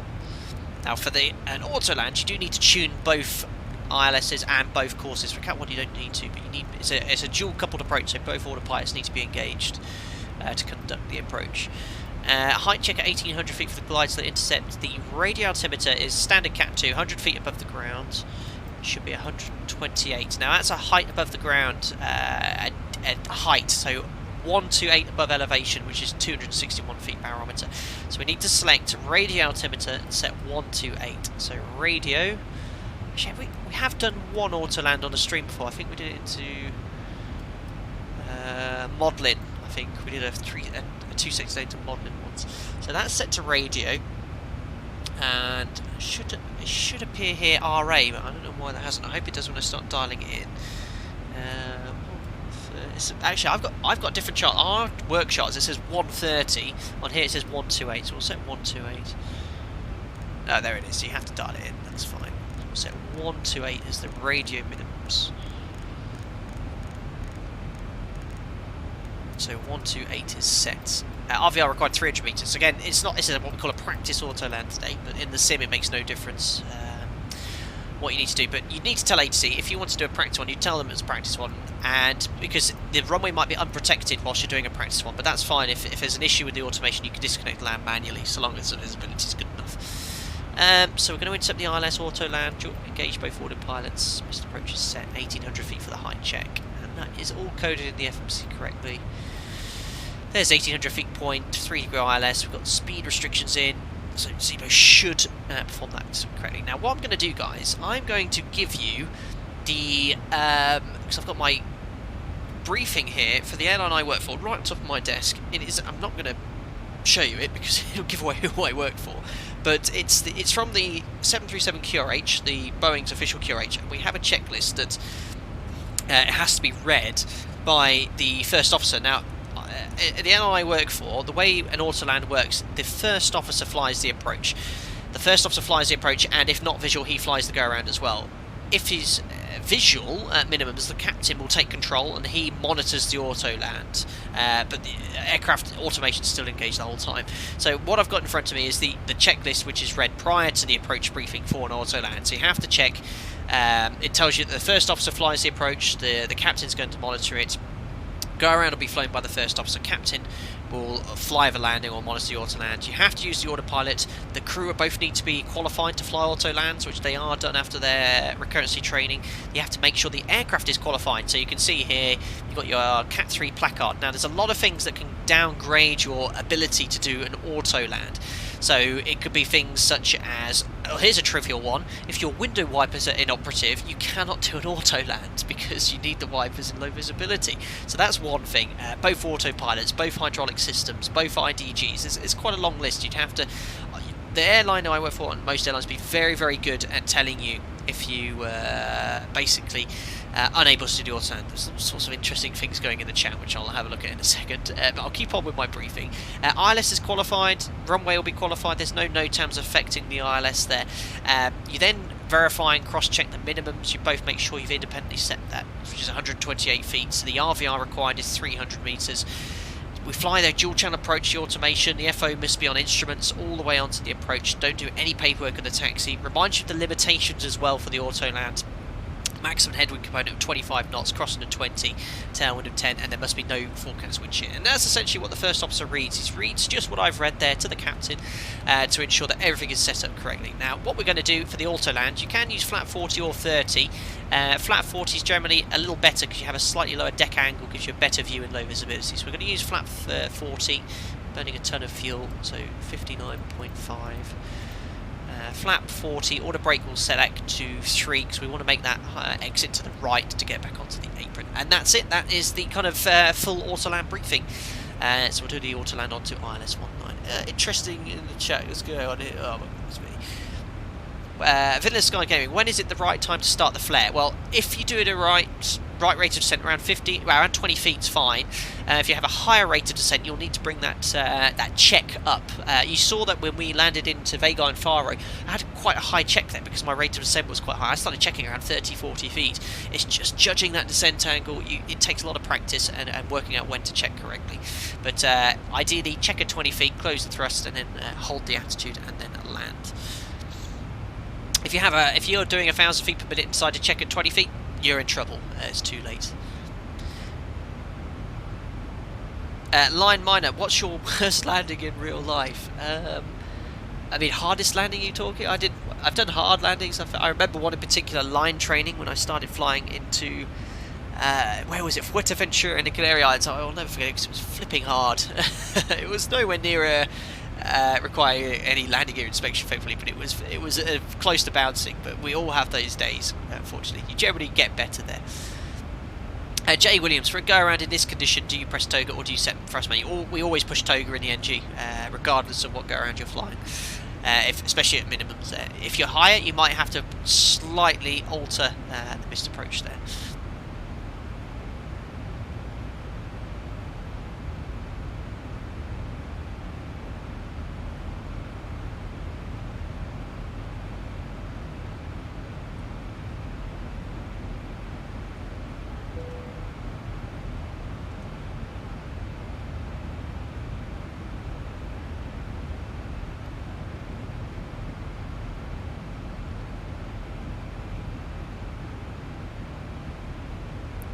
Awesome. So that's the briefing done. I hope that made sense what we're going to do. So we're going to follow the approach in. We'll see how the autoland works. I've done it in testing before, so other times it hasn't worked well, other times it worked fine. It'll be a good test nonetheless for the mod.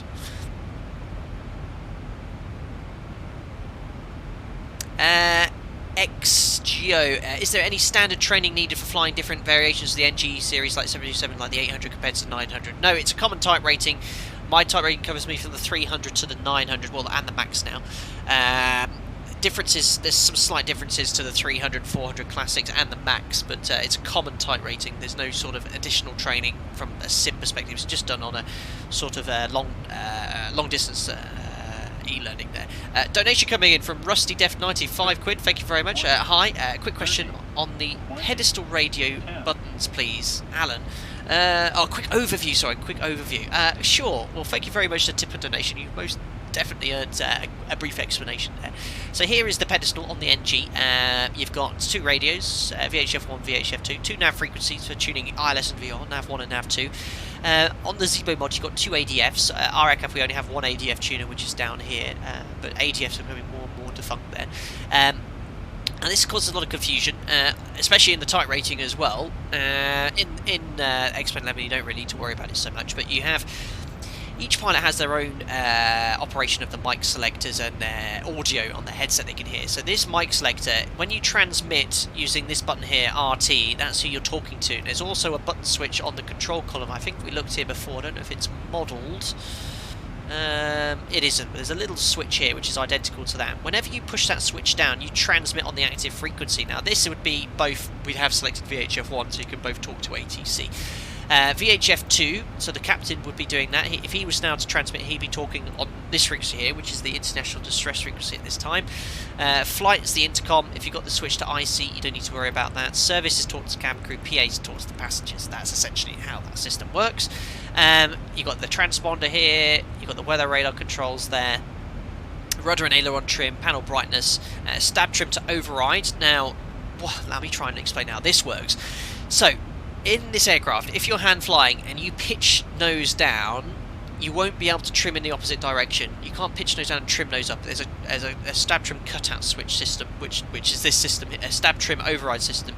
When normal prevents you from doing that. Same again, if you pitch up and try to trim nose down, it won't let you trim. Now, if you move this to override, it will allow you to do that. And a situation in which you might do that is if you had some sort of jammed flight control, like a jammed elevator. That's when you typically use override. I've never used it. I don't think we even teach during the type rating a jammed flight control, but it is covered in the flight crew training manual. Nonetheless, not to be confused with the stab trim override switches, which is obviously a lot of talk about that in the Max at the moment, but that just disables the stabilised trim, the automatic stabiliser trim system for both the autopilot and the electric trim. So yeah, that's my kind of in-depth explanation of the pedestal, or brief in-depth overview, shall we say.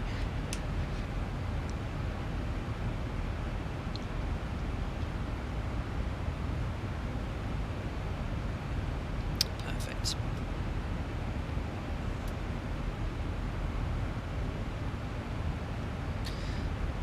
This might be the record longest stream now. I think we're going to stream once in 4 hours. We're 3 hours now. Feeling good. I think if this was 200, I'd be a little tireder, but we're all good here. iFly Pilot, what are the numbers on the yoke? I'm sure you're referring to this. It's just like there's nothing in particular. Oh, don't do that.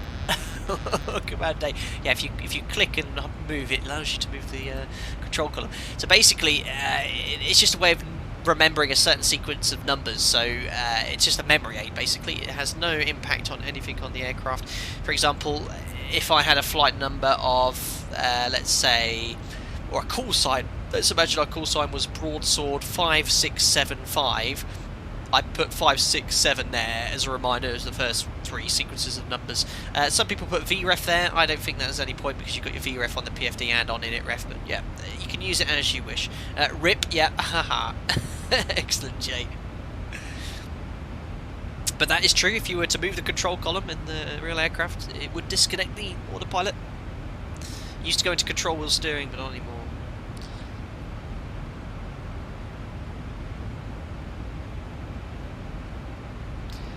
You had the wrong code for Bergen in description as ENBR. My apologies. I'll change that right away.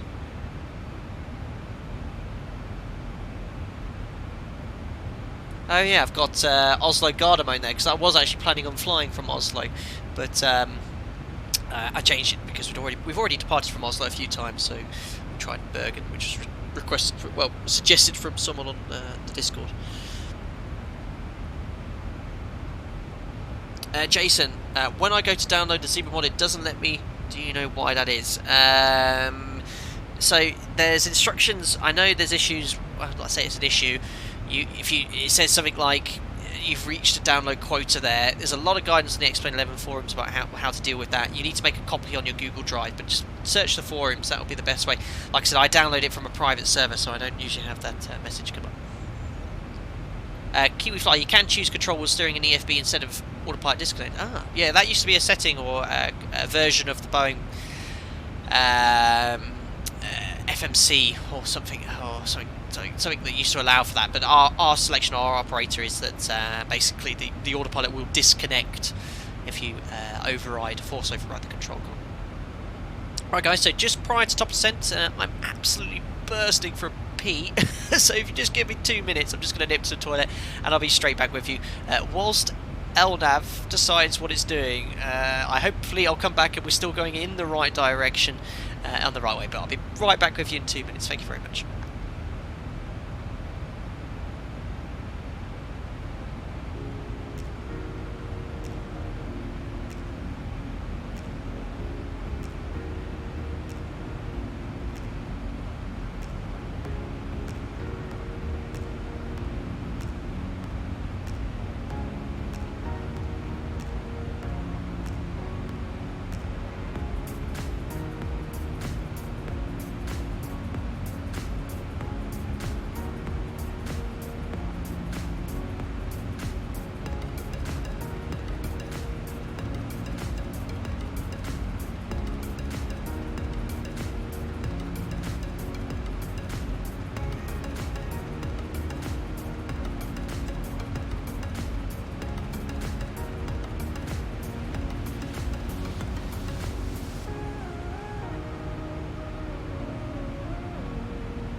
Well, thanks for that, guys. I am refreshed, ready for the descent into where we go, Keflavik. So all feeling good now.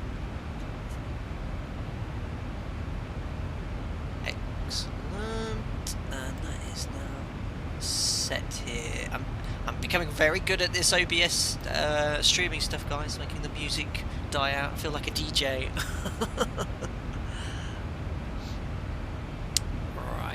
Jay Williams, where's passenger Escapar? He's gone very quiet. Yeah, he hasn't been on board at all today. Daniel Lebry, our captain, went for a P. Excellent. Spencer King, very cool question. Already answered it once on the stream. Which airline do you fly with? A big European one, but I don't go into much more detail than that. Thank you for your understanding. Eldon Phillips, does this update amend a low fuel burn? Notice you are 1.05 usually when I get 0.7, 0.55 per side. Well, this is typical fuel flow at this level. I don't know why you've been having such low fuel burns. Maybe because you've been quite light at lower issue. I didn't know there had been any issues with fuel burn. I've not personally had any. Jay Williams, have you ever got the name of an airport wrong in a PA? Yes, I have. Yes, I have. And I'm also going to admit that once I did the PA to the passengers on the radio on VHF1, which most pilots, I think, will admit to doing at one point. I've certainly flown with a few captains when I was an FO that did it. I did it during my command upgrade training, and it was extremely embarrassing because we all love a bit of banter, even in the aviation industry. So when I'd finished doing this PA, which was at a very large, busy UK airport, I had not only the ATC controllers giving me banter, most of the airport pilots at the airport were giving me banter. It was my proudest moment. Even the training captain was in hysterics, who decided not to tell me halfway through the PA. So not only did the passengers not find out where we're going, everyone at the respective airport knew exactly what height we're going to be cruising at, exactly where we're flying, the flight time, the weather at our destination as well. Outstanding. So I have done that before, have made a few mistakes. But we're all human. That's the sort of mistakes you want to make, by the way.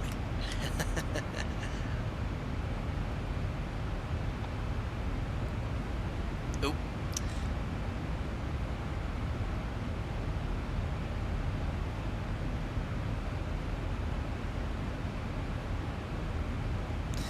Sorry, Nightbot, my very strict Nightbot. Sorry, I know a lot of guys were putting haha and it banned them from the chat. Sorry about that.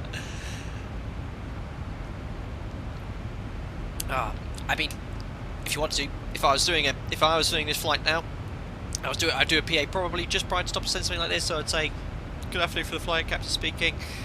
Commencing our descent to Keflavik very shortly, cruising at 38,000 feet, which is 11,600 meters, speed 459 knots, around 530 miles an hour, doing a mile every 6 seconds or so. I like to tell them the outside air temperature as well. The outside air temperature, that's a chilly minus 56 degrees Celsius.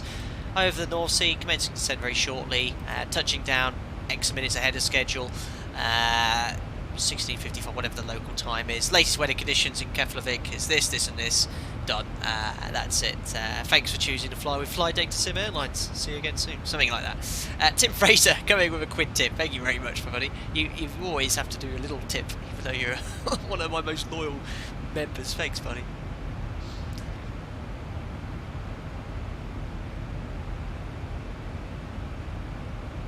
Stand still. Imagine if ATC said read back correct afterwards. They were fine, you know. We all make mistakes, they give me a bit of banter.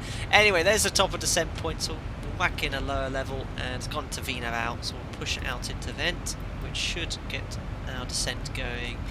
Should get retard and arm on the auto throttle FM8, and again we're just going to descend, let's say to 130, which is the next SID stop. 130 above. There we go. Well, we did get retard for some reason, went straight to arm.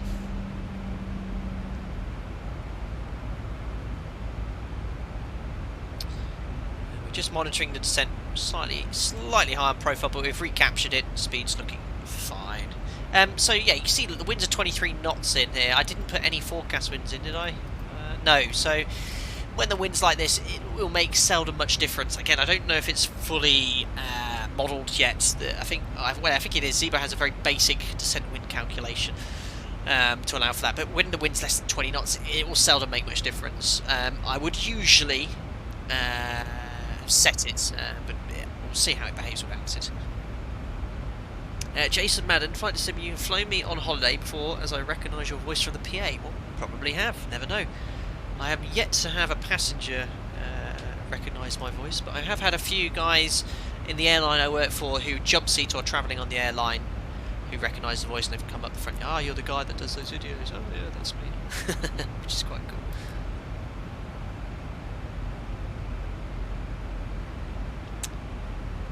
Awesome. So let's look at the start. Make sure we're monitoring that. So we'll probably, there we are, in the virtual airspace, routing into Nazbu,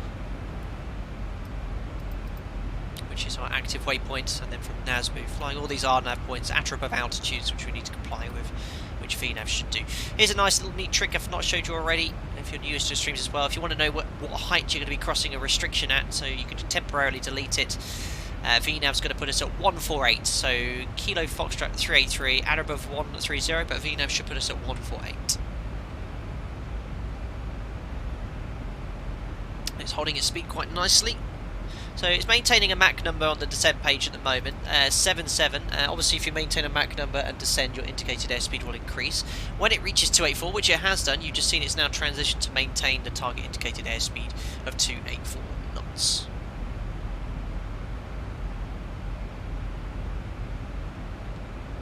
There we go, passing 30,000 feet.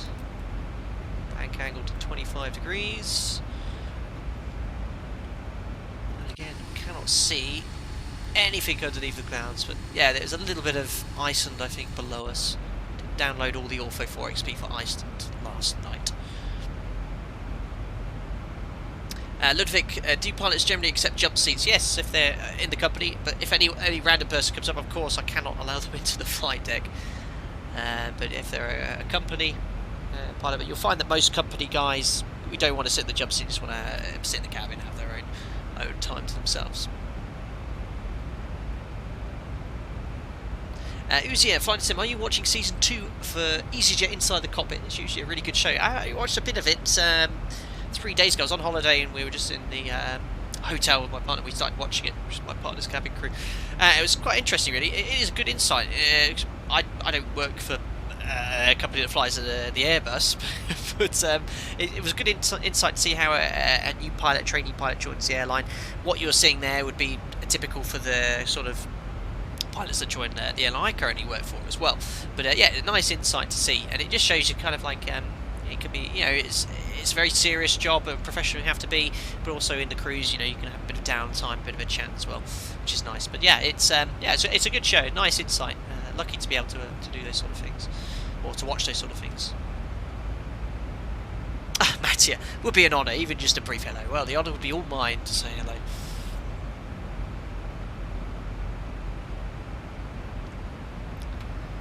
So how many miles we got? 25, 50, 75, 78. Looking good. The descent's looking good. Happy with where we are. Okay, the target speed's slightly higher, but that would make sense with a slight tailwind. Rafa, how many companies have you already worked for? That is something I will not disclose.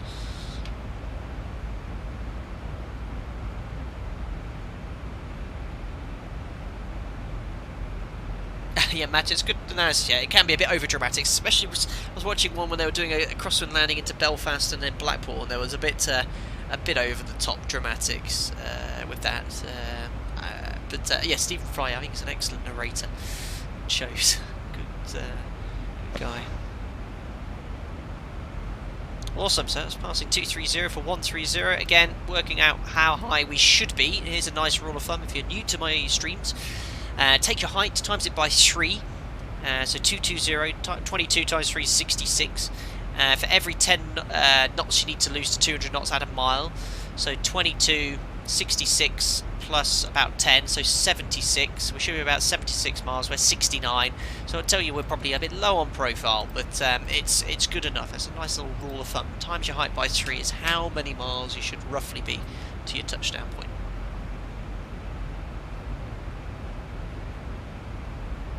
David Van Graham, what's the reason for not disclosing your airline? Well, the airline I work for do know what I do. They've given me permission. They even allow me to say who I work for. I just don't wish to say, because then I'll get a lot of questions coming in asking,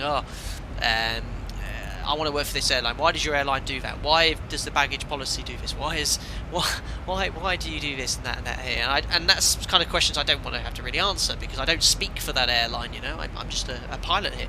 So I just choose not to say so, which I think 99.9% of you fully respect that fact and keep it that way. Fuwang Atang, would you consider vlogs? I don't know what that is referring to, but I don't think you should be in the chat because your other account I blocked. So there you go. Brutal. Right, so there we are. Over Nazbu. So here's kind of like a holding point. If they're very busy in Keflavik, they'll probably get you to hold at Tesco, which is a direct entry hold.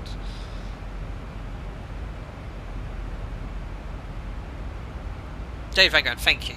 Thank you. My friend from China who did donate earlier, thank you very much. Have you ever had a bird strike? I have had a bird strike. Not as a captain yet, but I'd probably say half a dozen. Some did damage the aircraft, so others, most didn't. They just bounced off. At one I did actually have a dent, which did ground us. We had to get the part replaced near the rando. But yeah, they do happen, quite common. The engine's quite capable of taking some minor hits, but anything large is going to have an impact on that. But yeah, very common at low altitudes. Well, I say very common, not common, but they happen at more airports than others. But if you have a bird strike, we have a whole set of tests. There's a whole set of additional walk-arounds. You have to do a bit of a more in-depth walk-around, make sure the engine hasn't ingested, or any part of that bird hasn't gone through the core of the engine, there's no damage. You ring the engineers. If there's an engineer on site, they can do it. Actually, in the airline I work for, the captain is approved to do this walk-around as well. So long as there's no damage, you can continue the flights, and then the engineers at night will do a kind of like an in-depth bird strike inspection, but they do happen. Alvaro Sierra, are you a captain? Yes, recently promoted. That's about 2 months ago. I have about 200 hours, well, no, not as much now, 150 hours as a captain now, and about 5,000 hours total, including sim, 4.5 on the aircraft.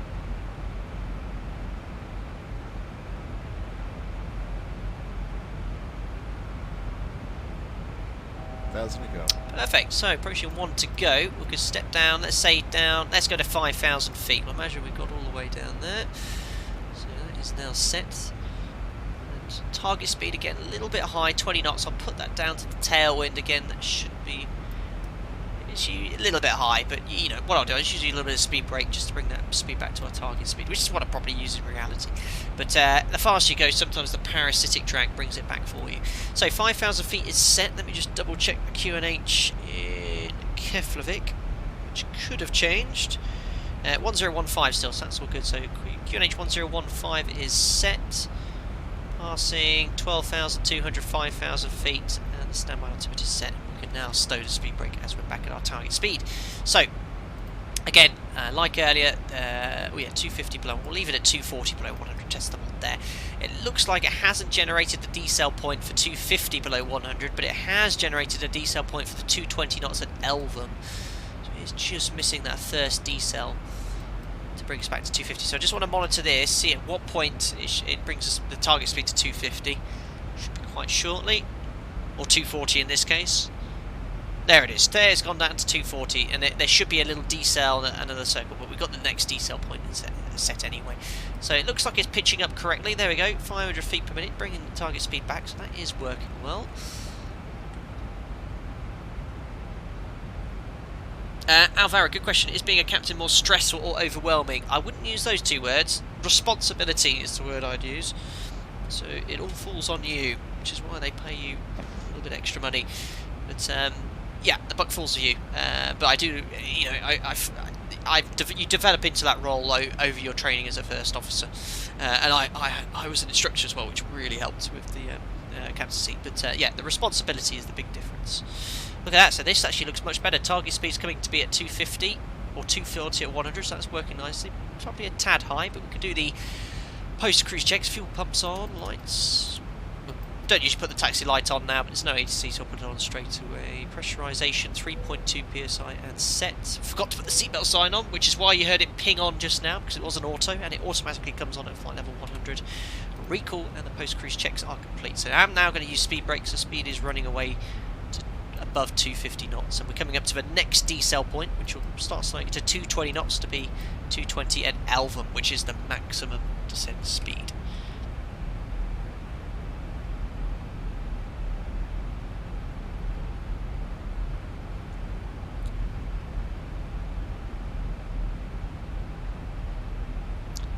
Right, so just make sure I tune the ILS, which was 110.3.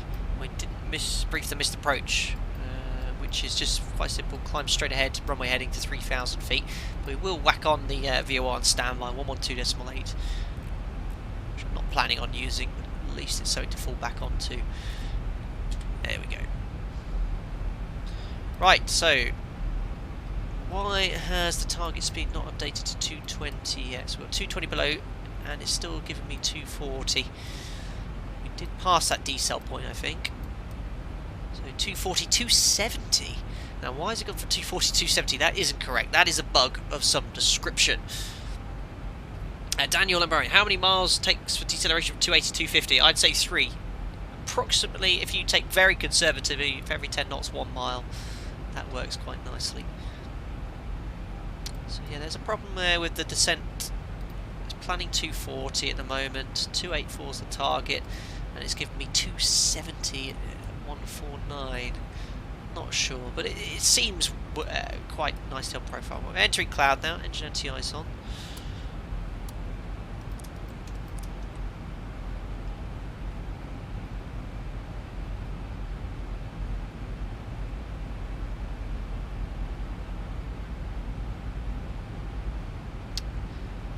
So I'm just looking at the behaviour under the cloud. Good.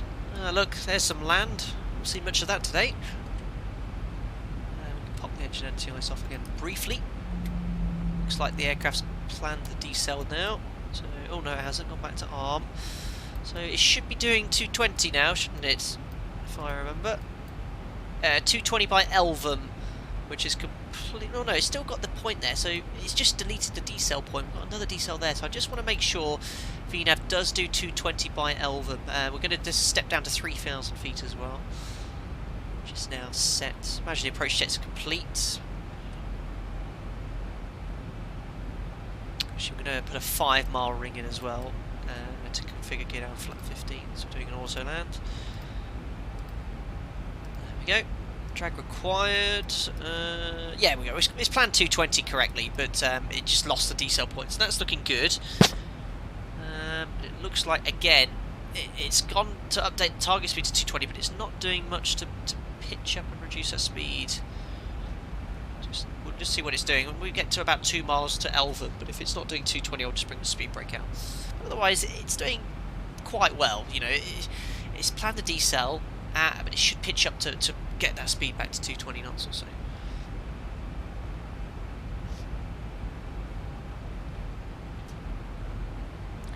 Awesome. Been very nice flying conditions today. Smooth turbulence, no turbulence, very smooth conditions all the way. There we are.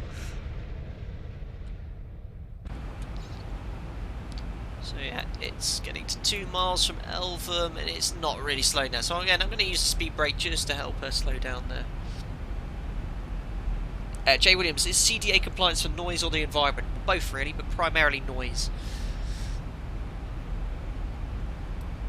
So we're just helping it slow down to 220, but I really want to be doing kind of no more than 200 knots in this space. So it's not really planned the decel well. So we're going to go flap 1, open the speed window, we'll leave her in VNAV. Keep speed brake out as well, match the heading. 1,000 to go.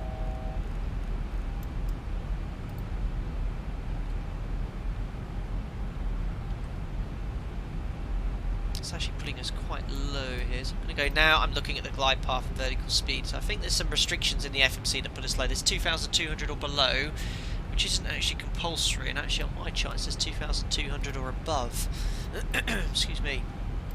So it's going to be putting us slightly low. So stow the speed brake, and we're just going to put that vertical speed to around 3,000. It's just leveled off there, so I'm going to go down to 2,200. Vertical speed, we're just going to set something nice and shallow, 400 feet per minute, engine anti-ice, well it's 10 degrees now, we're fine. I'll imagine we've been cleared approach, and don't forget, if you're doing an auto land after you arm the second approach, do not forget to engage the second order pilot, otherwise you will not be able to do your auto land. So we'll select flat 5 now, we're going to bug 180, which is typical speed at this point here. Just using vertical speed to put us onto the ILS, we're just using LNAV to intercept as well. You most likely get vectors here. Now VNAV showing us high, but that's because of this restriction we've got in NOMT at 1,800 feet, which looks a bit high. Well, they've got this 2,200 restriction we had before, so you can ignore that now. Perfect. Cabin all imagine is secure. 9 degrees, so we need the engine anti-ice on again. Localizer glide slope captions. Cool, double penetration. degrees. Whoops. Runway heading 194.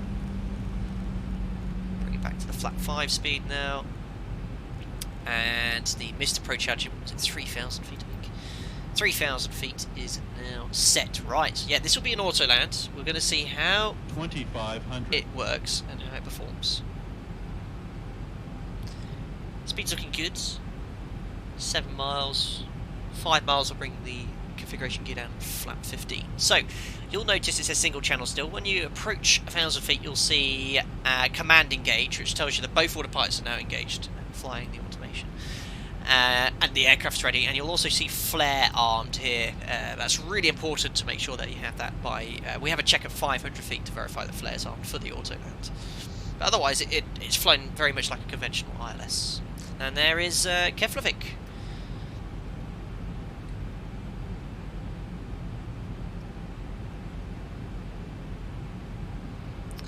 Right, so there's 5 miles, which we'll configure now. So gear down, flap 15. Match speed, landing checks flaps, start switches are and continues. We'll pop the engine anti-ice off. Recall is checked. Speed brake arm green light. Landing gear down 3 green, auto brake set to 3. And we're just now holding on the landing flap. Select flap 25 initially. Now flap 25, when you're planning landing with flap 40, 25 is a nice intermediate flap setting. Just to bring that speed back below 162 knots, which is the flap 40 max placard speed there. So we're well below 162, so we can now select flap 40. You can see we have, oh yeah, right, land 3 is engaged. Now, the ZIBO mod has the fail operational auto land system. So it should roll out and maintain centerline. Whether it does, I'm not sure. But I'm interested in this flare. I'm actually going to treat it like the fail passive system. So after we've landed, nozzles touchdown, I'm going to disconnect the autopilot and maintain centerline manually. That's it. 10 knot crosswind to deal with as well. This could be interesting with the auto land. Do not judge my landing. Remember, this is the aircraft doing it. So the auto land's looking good. Now, wind correction. For an auto land, you don't need to make any wind correction. You always set just VREF plus 5 knots. 0. Adam Elcott, you're about 10 minutes behind me. Very good, but I am currently offline. Otherwise, I'll probably find an A380 currently on the centre line, or heading straight towards me, no doubt. Right, so remember, the first officer at the airline I work for, he'd be flying this right now. PM, which is the captain, he would call 500 radio. And verify that flare's armed, and the first officer would read that back, whatever he sees there. It looks like we're slightly right of centerline. We've got a bit of a crosswind, but it's okay. I'm not touching anything.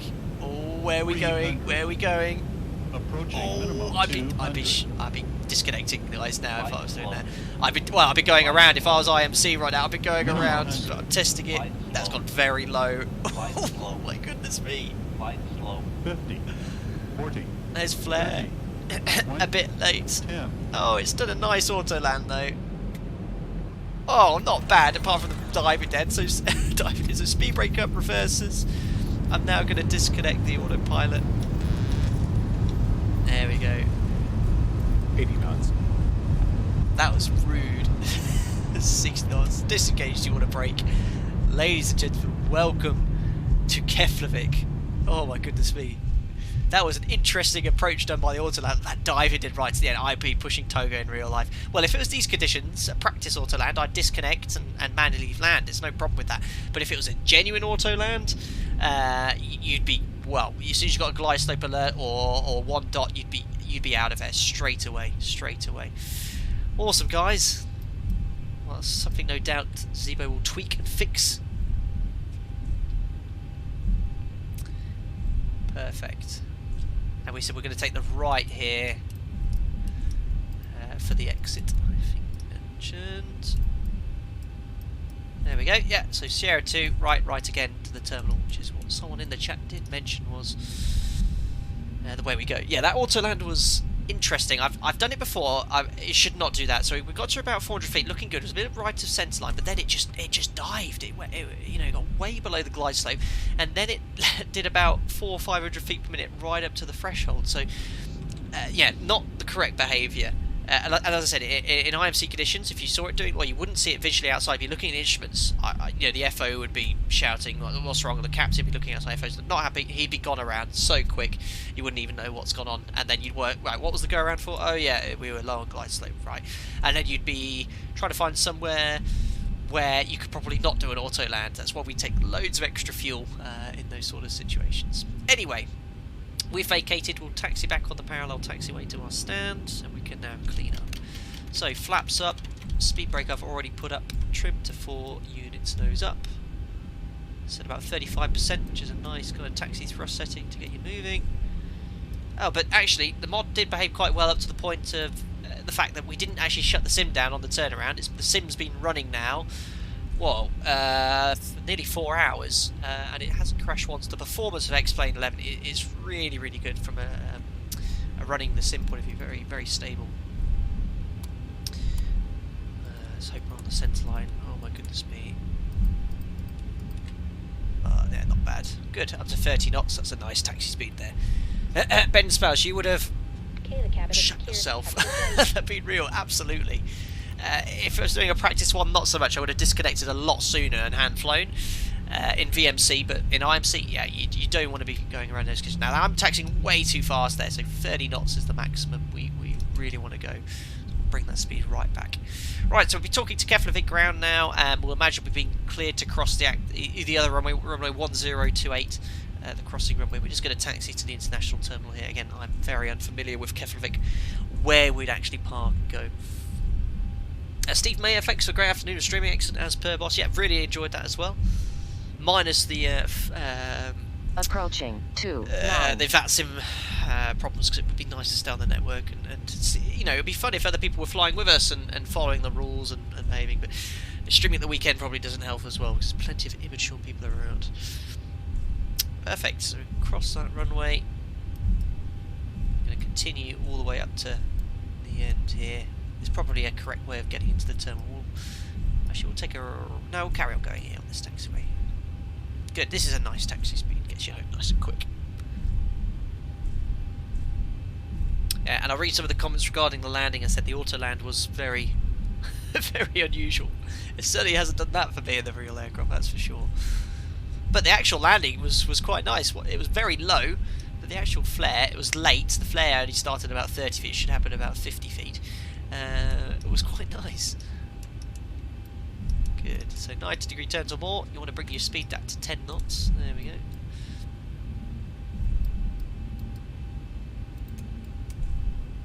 Get the AP up and running.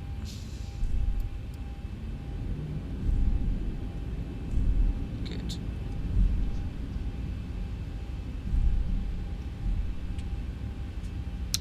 So I haven't got any more detailed charts. As I said, we're just going to find somewhere in front of the international terminal.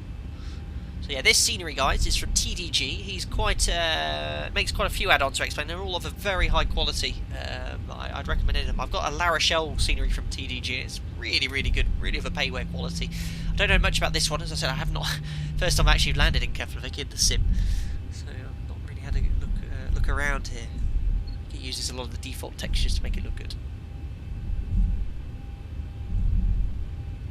Right, let's take a right in here. Oh look, and that's sad. Look, there's a Wow Air, the now recently defunct Wow Air. They've just recently gone under, so you won't see many of those around, unfortunately. Oh look, let's look at this. Look at this bridge. It's calling me. Let's go for this one here. Right, APU's ready, so we'll pop that on the bus. Turn off and taxi light can come off now as well. So we'll understand weather radar off too. Just should have done that earlier. TDG puts all the gate. I think he puts all the gate guidance on as well. So you got. Should recognise this as a 737, I hope. There we go, Boeing 738. Excellent. Looks like we're on the centre.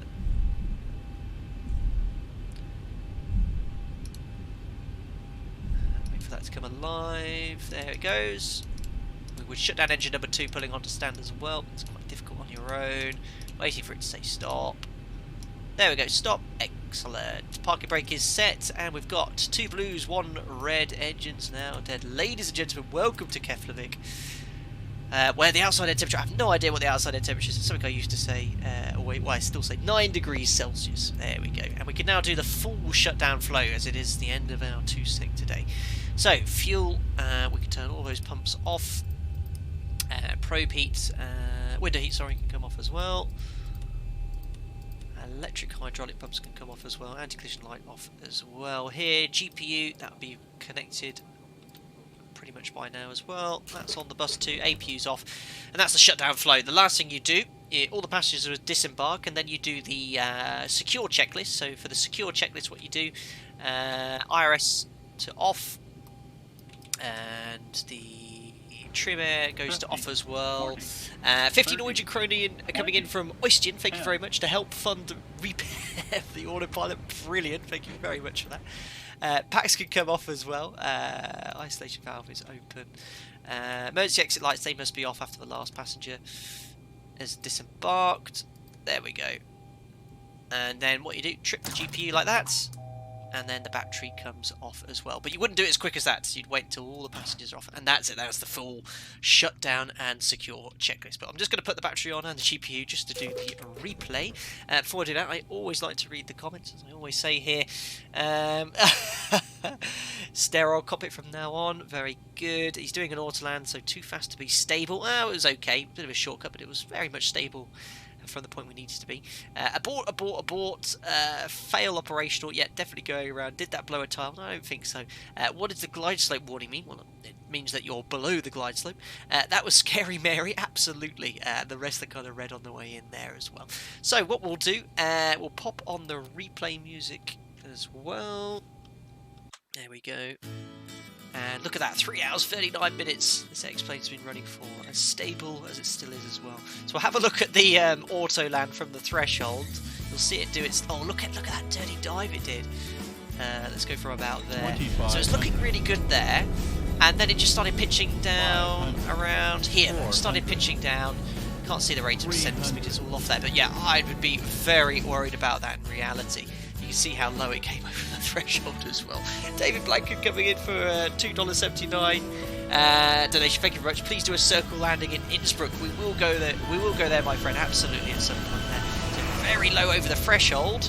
And the actual flare was quite nice, and it did attempt to maintain sense line, but off the sense line nonetheless. But not too bad.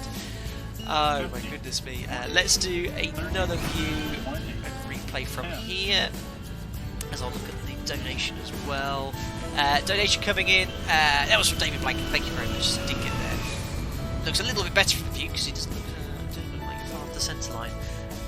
Not bad. You know, let's give it a 6 out of 10. Hey, 6 out of 10. Awesome. Right, guys. Thank you very much for watching. I hope you found that enjoyable and learned something new. What are we up to? 3 hours 45 minutes, 2 seconds of live stream.